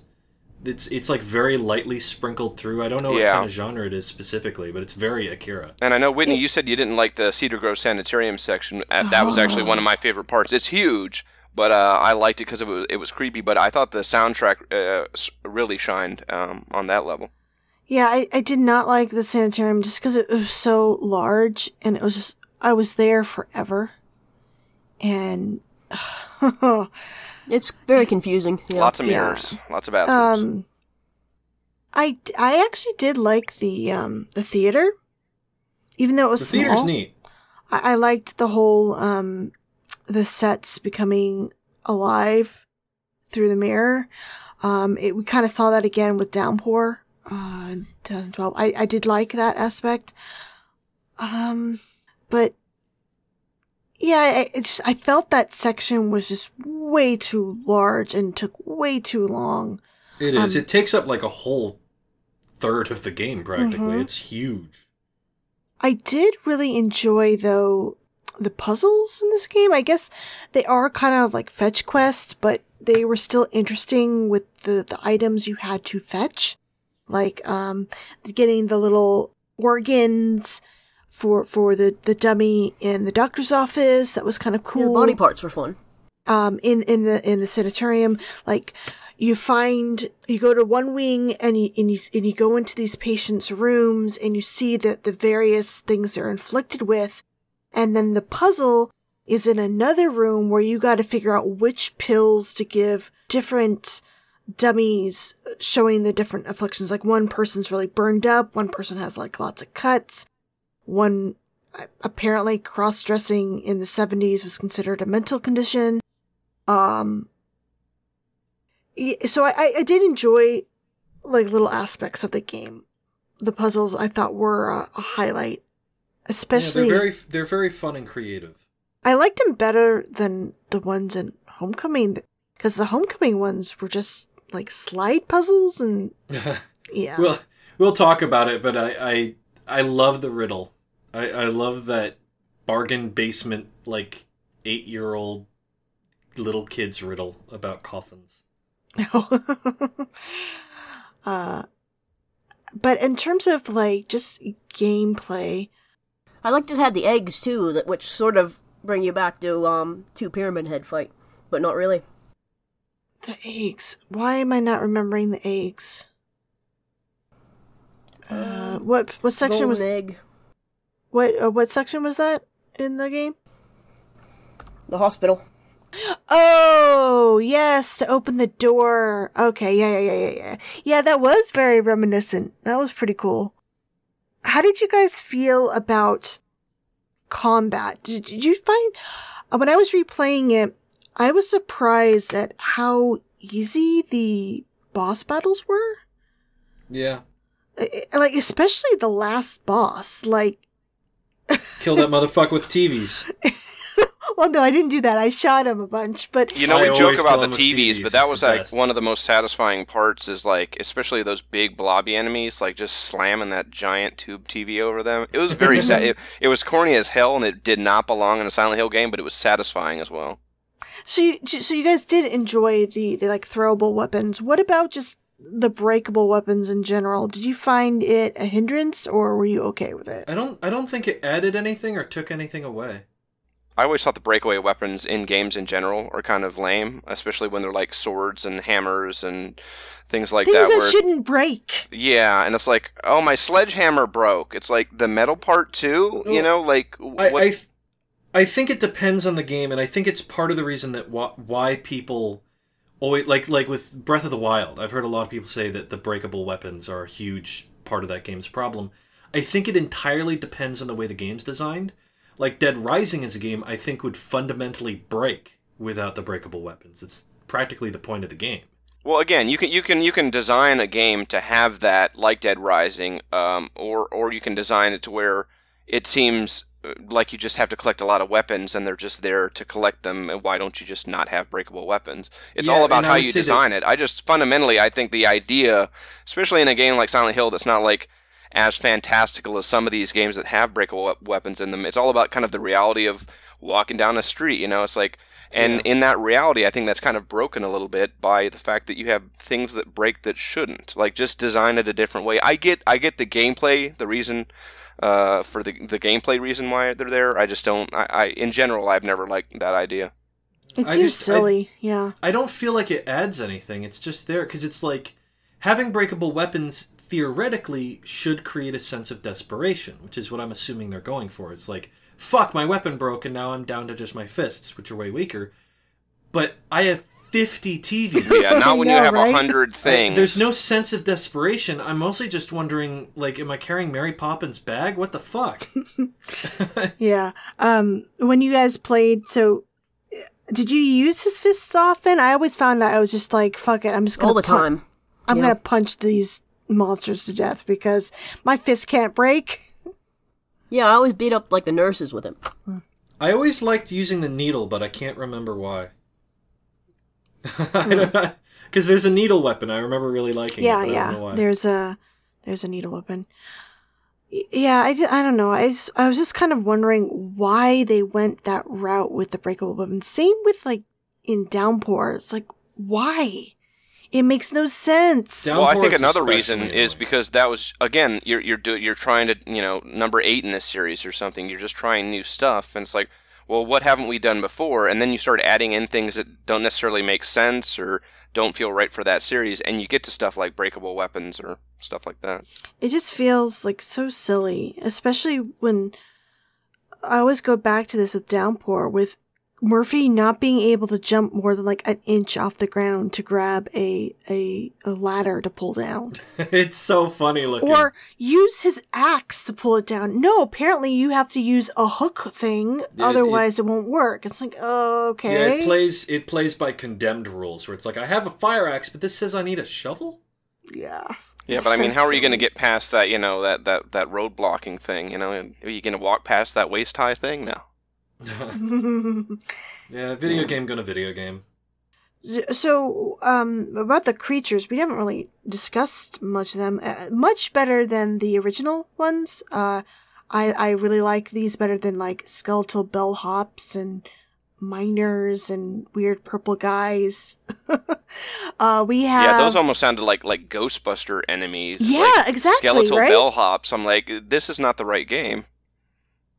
Ironically, they had skeletal bellhops in the new Ghostbusters game, and they're fine, because that series, they fit. It just sounds goofy when you say it, you know? Like, what? That's not something that would be in a Silent Hill game. Luigi's Hill. We had nurses again, and it was sexy for some reason. We had the movie. Yeah. We had. What did you guys feel about the shadow ones with the little bird cage things? It's were a neat annoying. idea. Yeah. And then the carrions, I don't remember their names. I think that was it. The straitjacket ones seemed like they were just a rehash of the ones from Silent Hill 2. Yeah, the lying figures. Yeah. I did not like that they could grab onto Murphy and just spray him in, not Murphy, Travis, and spray him in the face. I hated that grappling mechanic so much. It's very weird. Yeah, but overall, the monsters weren't a big threat because there was so much room to run around them in the levels, I found. Unless you're playing the PS2 version and you were at a disadvantage, then they were a threat. But I thought they were pretty good. Yeah, they're well designed. I mean, I'm trying to see what... It seemed like these monsters were more about, with Alessa's nightmare coming to life, it was more connected to her, maybe, and just the areas Travis was exploring, and less about representing any sort of conflict within Travis, besides, like, his mom and dad. The monsters didn't seem to have a real tie to Travis himself. Yes, Amy, 31. Yeah, I feel like Carrion is kind of like a roadkill kind of vibe, but yeah, they're mostly they're just kind of other Silent Hill enemies repurposed. I mean, the lying figures, the nurses, even the straitjacket or the shadow people are arguably kind of just lying figures again. They just look different. Their gimmick is the way they look. Well, the shadow they sort of had in Silent Hill 1, too. They had those, what do you call them? At the end of nowhere. Squeaker things. No, I meant the ones that hurt you, not the squeaky ones. Yes, okay. Yes, the shadow versions of the Demon Kids. Yeah. They're all... Yeah, those ones fucked me up. The end of Silent Hill 1. How did you guys feel about the Butcher? Were you upset he was in the game? Did you feel he was too much of a ripoff? Did you even care? I thought it was just, I mean, it was in sort of a thinly veiled Pyramid Head kind of ripoff. Like, yeah. And like we couldn't have Pyramid, so we're going to have this guy. And it's funny because, again, it's one of those, in theory, a Butcher type enemy could be interesting, but you can tell the reasoning, you understand the reasoning why this one is here. It's not because it's a cool character, it's because we need a Pyramid Head, and he looks like a Pyramid Head, and let's change him in just enough, which is ironic, because doesn't Ito have a Pyramid Head design, which is kind of similar, like where it's more of a Butcher, where he's got, instead of a pyramid, he's got that stretched skin over his face, and he's kind of got more of like a Butcher mallet. So again, you have a basis for it from the original designer, but it just feels like the reason the Butcher's there is we need a kind of a stand-in for Pyramid Head. Yeah, I mean, what's your guys' theories? Do you think it's supposed to be Travis's rage? I mean, we don't even come up to him that often. With Pyramid Head, does he appear more than just that one boss fight? I really don't remember him being in the game much.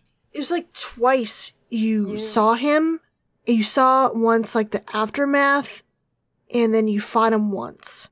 But it's like he just sort of appeared for a couple seconds, and then he didn't seem to mess with Travis. That's my thing with like Pyramid Head. He interacted with James throughout the game. The Butcher was just sort of doing his own thing, and then at the last minute was like, "Hey, I'm going to try to kill you now because you're in my space." It just seemed like, why was he there? He didn't serve a real purpose. He's just hanging out, man. Why are you razzling him? Yeah, he's just there. I don't know. I remember when it wasn't he featured in marketing and shit? Yes. He was a big marketing thing. Like, for example, the Japanese, there's a pre-order and you can get a glass Butcher a glass little statue of the butcher. Yeah. He reminds me a lot of you said you hadn't played it, but it's very, very, very minor spoilers. He reminds me a little bit of the Scorpion from Resident Evil 0.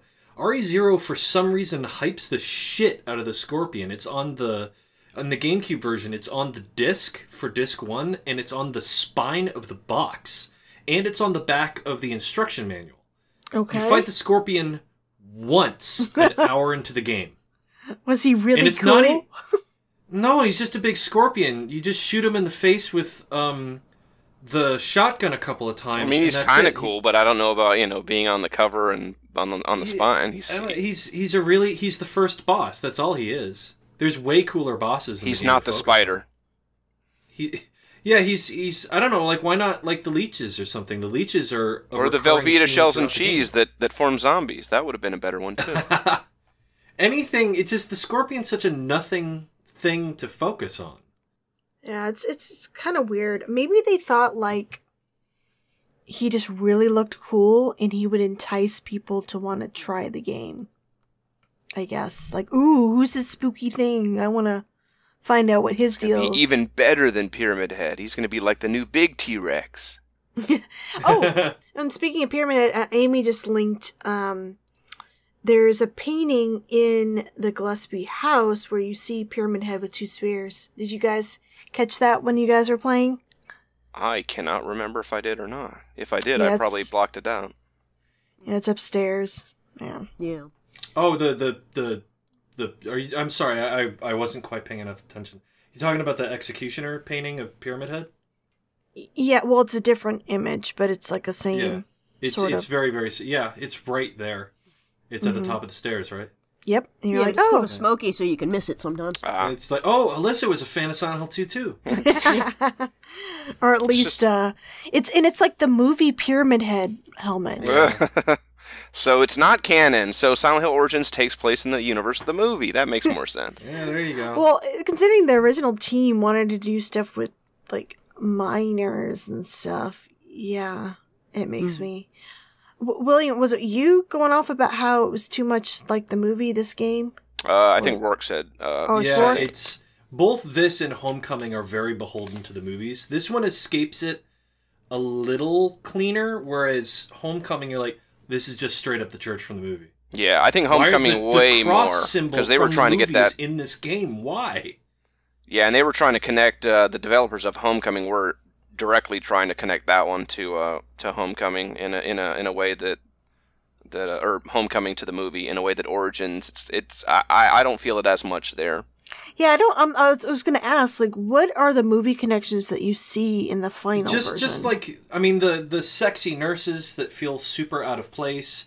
Alessa being like a, I mean, we joke about the Dragon Ball Z fight, but Alessa in Silent Hill 1 is almost more of a feeling than she is like a physical character in the game. Like, she shows up, but she isn't this spooky girl floating in midair causing destruction. That's what she is in the movie. Yeah. In Silent Hill Origins, that's what she is. She's walking down the steps, and all the paint is fluttering like in the movie, and she feels like a god. I get that she's like that's what she is narratively, but it feels really goofy and very movie-like to me. That at the end of the game, that whole ending section with Alessa has that, and I am the Reaper kind of vibe to me. Yeah, I see that. Silent Hill had never been the spooky little girl game, and Origins makes it the spooky little girl game. Yeah, it's like, what's the name of the one? Alma? Is that Alma, yeah, from Fear. Yeah, it seems like they're trying to go with that. That shit. Just shared a picture of that's the cover. Alessa going Super Saiyan. That's the cover of the Japanese version. You know what? I take it back a little bit about what I said because I forgot about that. Because for a split second, I think Origins gets off cleaner than Homecoming does. Yeah, but that's definitely imagery representative of the movie. Yeah. Yeah. Which isn't a bad thing. I mean, I like the movie. I know that's a sin. Honestly, she does, like, every time she meets up with Travis, she's always like glaring at him and then giving him a headache. And it's like, why are you being so mean? Spooky little ghost girl, and she talks and let me burn.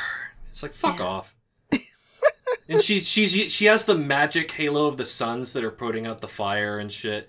It's just like I like now I'm bitching. I like Origins, but that sort you of can bitch, it's fine. Yeah, that sort of magic shit. I'm just kind of like no. Well, I think it's too. I'm not going to say obvious. It's too kind of like blunt for the series and in general. Like whenever you start that is way too the image for the Japanese cover that we have here in our chat. It's way too bold an image for something like Silent Hill. Silent Hill, to me, is always about kind of subtlety and, kind of this vague sense of dread and this impending, it's tenuous, right? It's not like this big, bold marketing, we gotta have her on the cover and she's gotta be like fucking floating in the hands and it's just too loud. And I think that kind of permeates almost everything that the Western games were, because they had to punch up all these elements that were just sort of either in the background or were there in the other games, but not beefed up.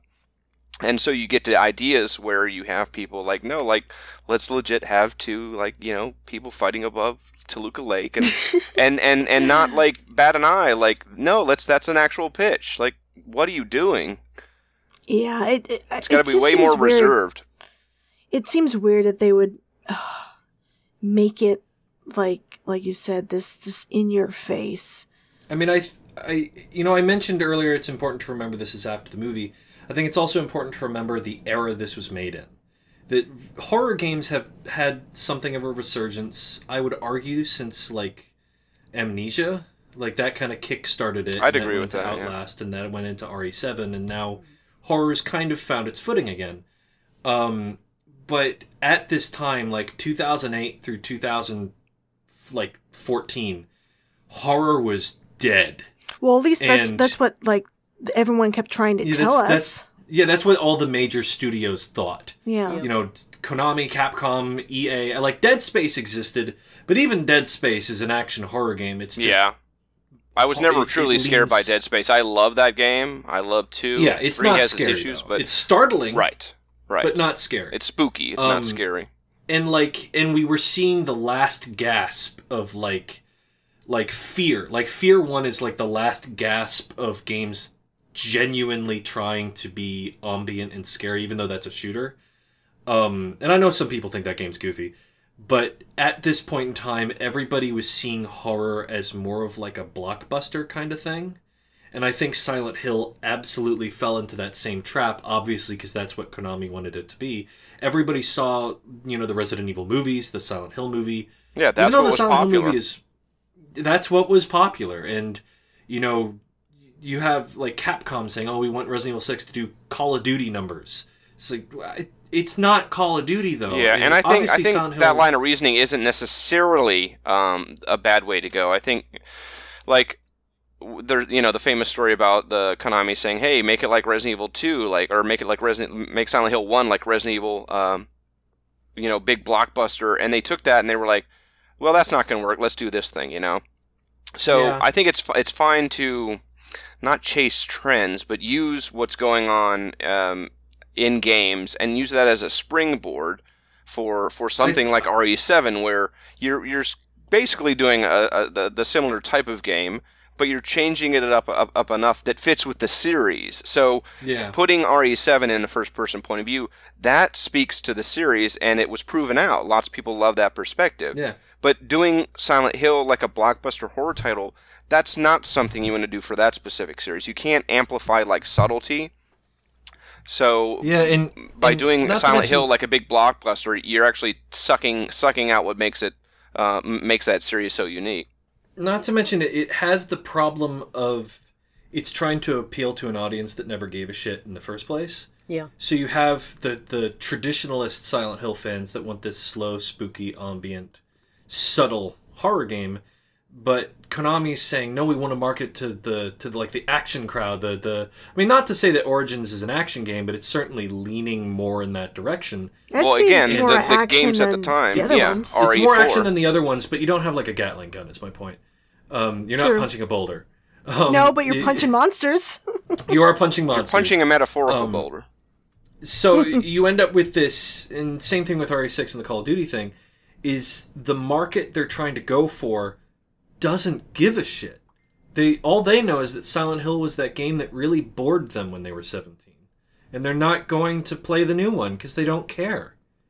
It's just, I don't know, it's a mentality I've never quite understood. And I don't know what the numbers on Origins were. I'm sure it sold fine. But it's just, it's marketing to an audience that wasn't there to begin with, and also throwing away the audience it already had. And I think Origins is fine. I like Origins just fine. But that direction the series went in is certainly why you have forums of people doing nothing but bitching about the series and saying it died after 4, saying it died after 3, saying it died after 2. Yeah. So do you think it would have been better off that it wasn't made? Like if Konami decided to throw in the towel? Like, I would say yes. No. I'm going to be the dissenting voice and say yes, because I think not only has the crutch for Silent Hill been that it's kind of like Terminator 1 and 2. Terminator 1, you had an original story. Terminator 2, you kind of revamped it a little bit, and you introduced one element that was almost didn't fit, but it was still good. And then every Terminator movie after that, it's the same plot as T2. That you got 2 Terminators sent back, and we got to protect people. So one of the crutches for Silent Hill as a series has been that it's had to exclusively be a character with a past come into the town, yes, and the town manifest their own demons and have them come to some kind of what do you call it? A resolution. Cathartic release, cathartic resolution to their own personal story. But I also think that it's this idea in the fandom that the next one will be good, though.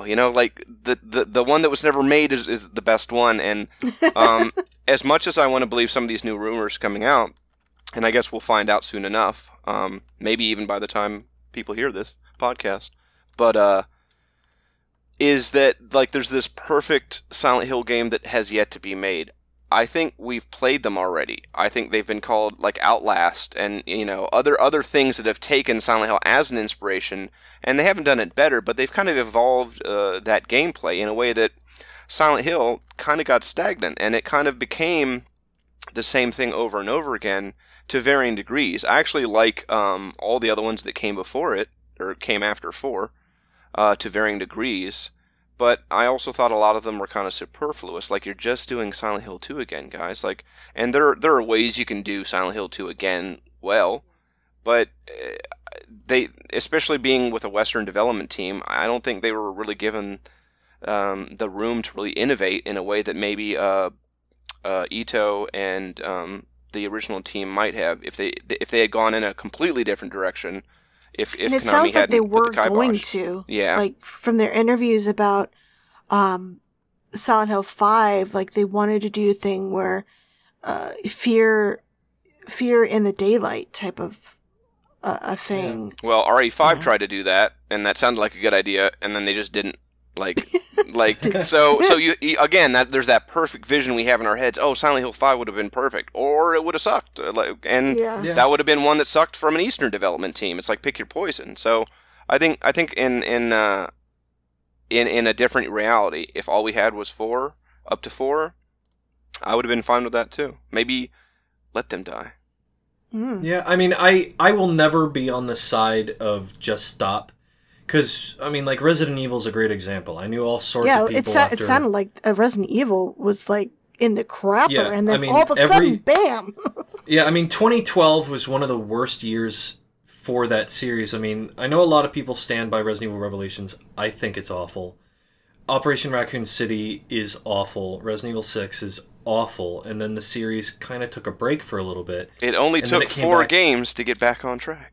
Yeah, and well, like... Resident Evil 7 was brilliant. A lot of people love that game. I think Resident Evil 2 is one of, if not the best representation of what that series can be. Blending the more involved combat of RE4 with the classic survival horror of 2. We'll talk about 3 when that officially releases. I will never say no, because I think... I mean, I agree with you. There's every chance that every Silent Hill game they could ever make from now sucks shit through a straw. But just different people can handle things, different people with new ideas. That's true, You know, but thought I would that- argue, like, just do something else at that point. Like, don't necessarily do Silent Hill.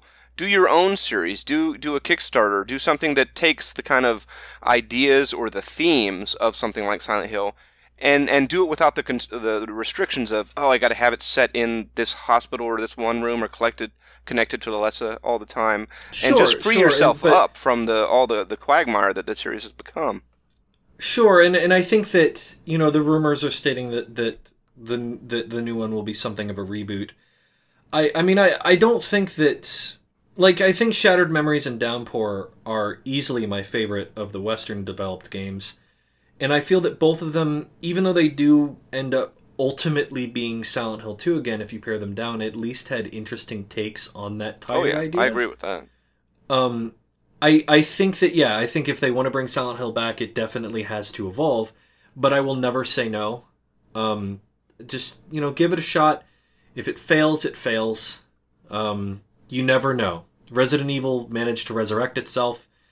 There's every chance Silent Hill could suck, but you never know. How about you, Amy? Do you think the series should have stopped after 4?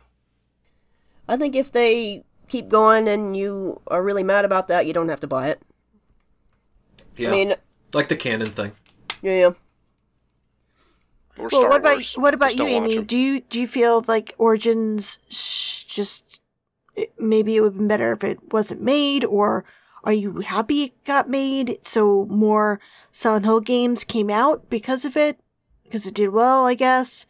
Well, I like it on its own, so I'm happy it got made, yeah. Yeah, I think I'm not that big of a fan of the game. God putting together the Flores at the end was really annoying. Didn't find the combat that fun.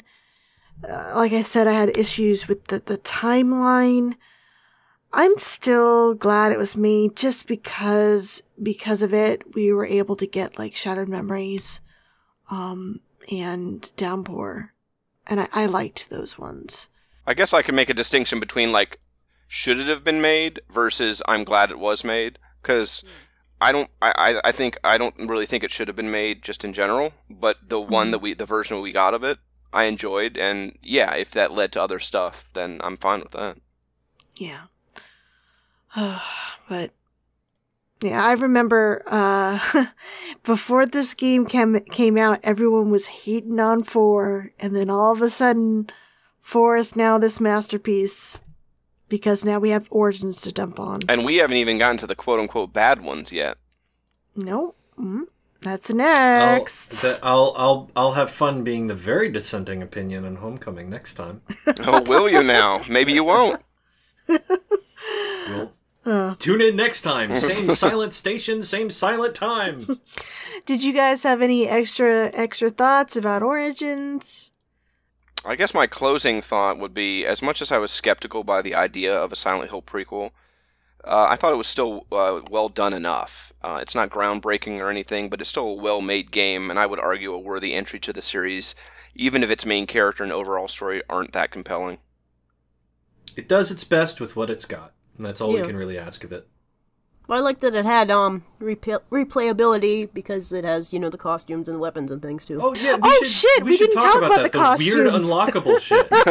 And the Konami code. So Origins, Travis could get a variety of costumes. Like one was even a fursuit of Mira. One was Vincent. Konami code for him, yeah. Well, I love Luchador. I think was like another one. I really dig there's other things you can have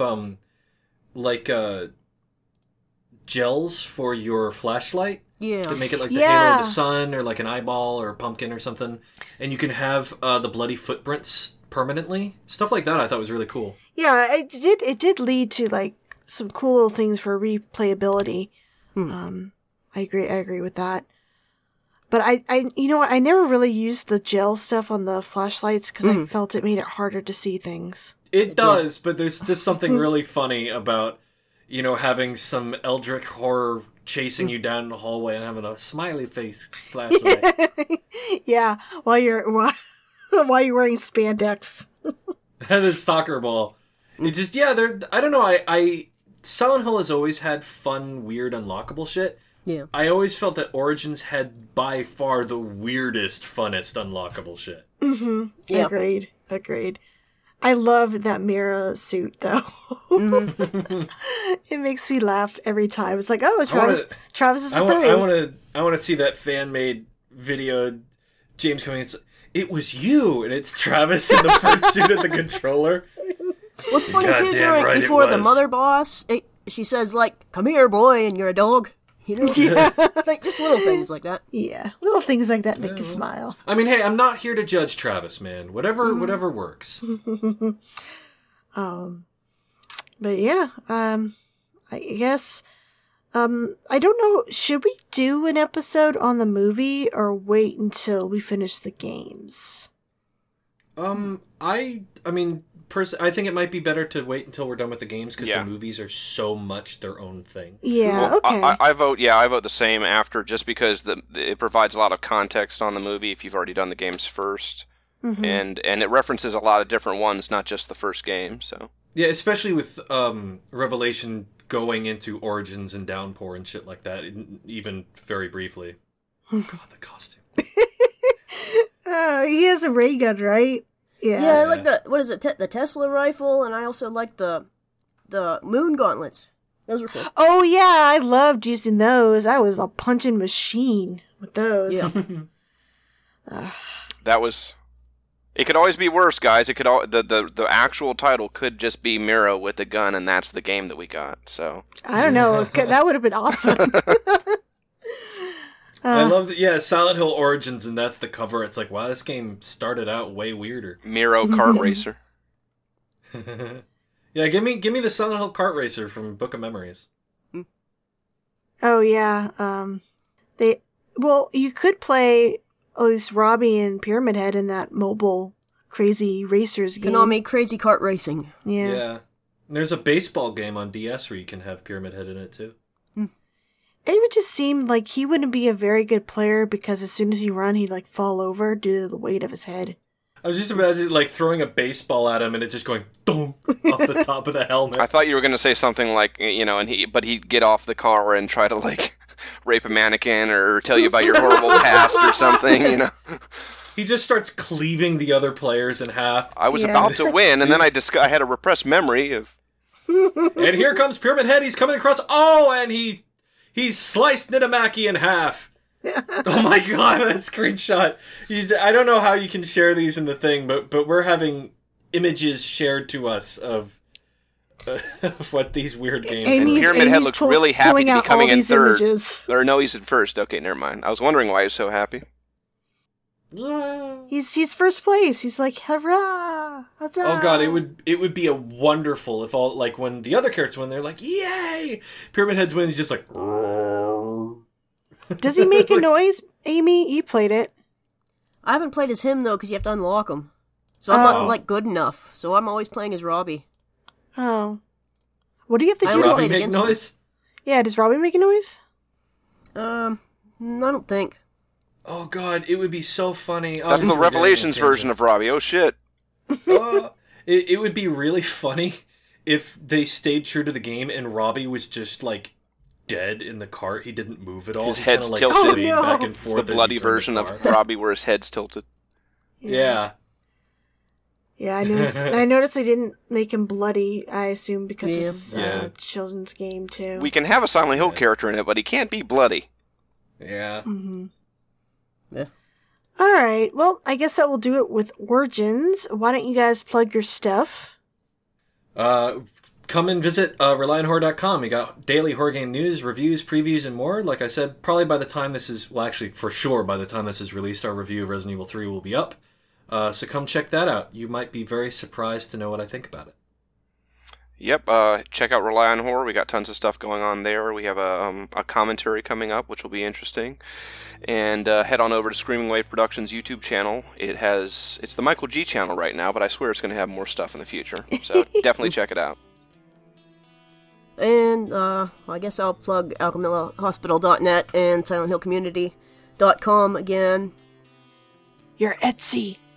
Oh, yes, and my Etsy is, it's like etsy.com shops Amy Balot, and I've been adding a whole bunch more Silent Hill stuff there, such as, a lot of Silent Hill 2 stuff, and like Floros and tarot cards and so on. That's great stuff, guys. You should really check it out. She's made some cool, she made versions of the coins from Silent Hill 2, a key card from Silent Hill 1, some mirror keychains, lakeside pins, just a lot of cool little interesting items you can add to your collection. If you're looking for some unique items for your collection, go to Amy's shop. She makes really good products. Thanks. And guys should probably already know me. I'm on Twitter. My personal account is Kemi_Row. My site's Twitter account is sh_historical. Next podcast is going to probably be Homecoming. I'm not sure when it will come out, but I always say I hope sooner than later, but scheduling is really tough. So we'll see. Thank you all so much for joining me, and stay safe, wash your hands, all that good stuff. Stay inside, play Silent Hill. Pyramid Head washes his hands. You should too. Oh, yes, he does. Oh, Ito's little comic was really cute. Yeah. Bye. So, bye, everybody. Bye. Voices in the Static, the podcast of the Silent Hill fan site, SilentHillHistoricalSociety.com, was recorded and edited by me, Whitney Chavis. I want to give a big thanks to all my guests and you guys for listening. It's been a blast gushing about this series to you all over the years.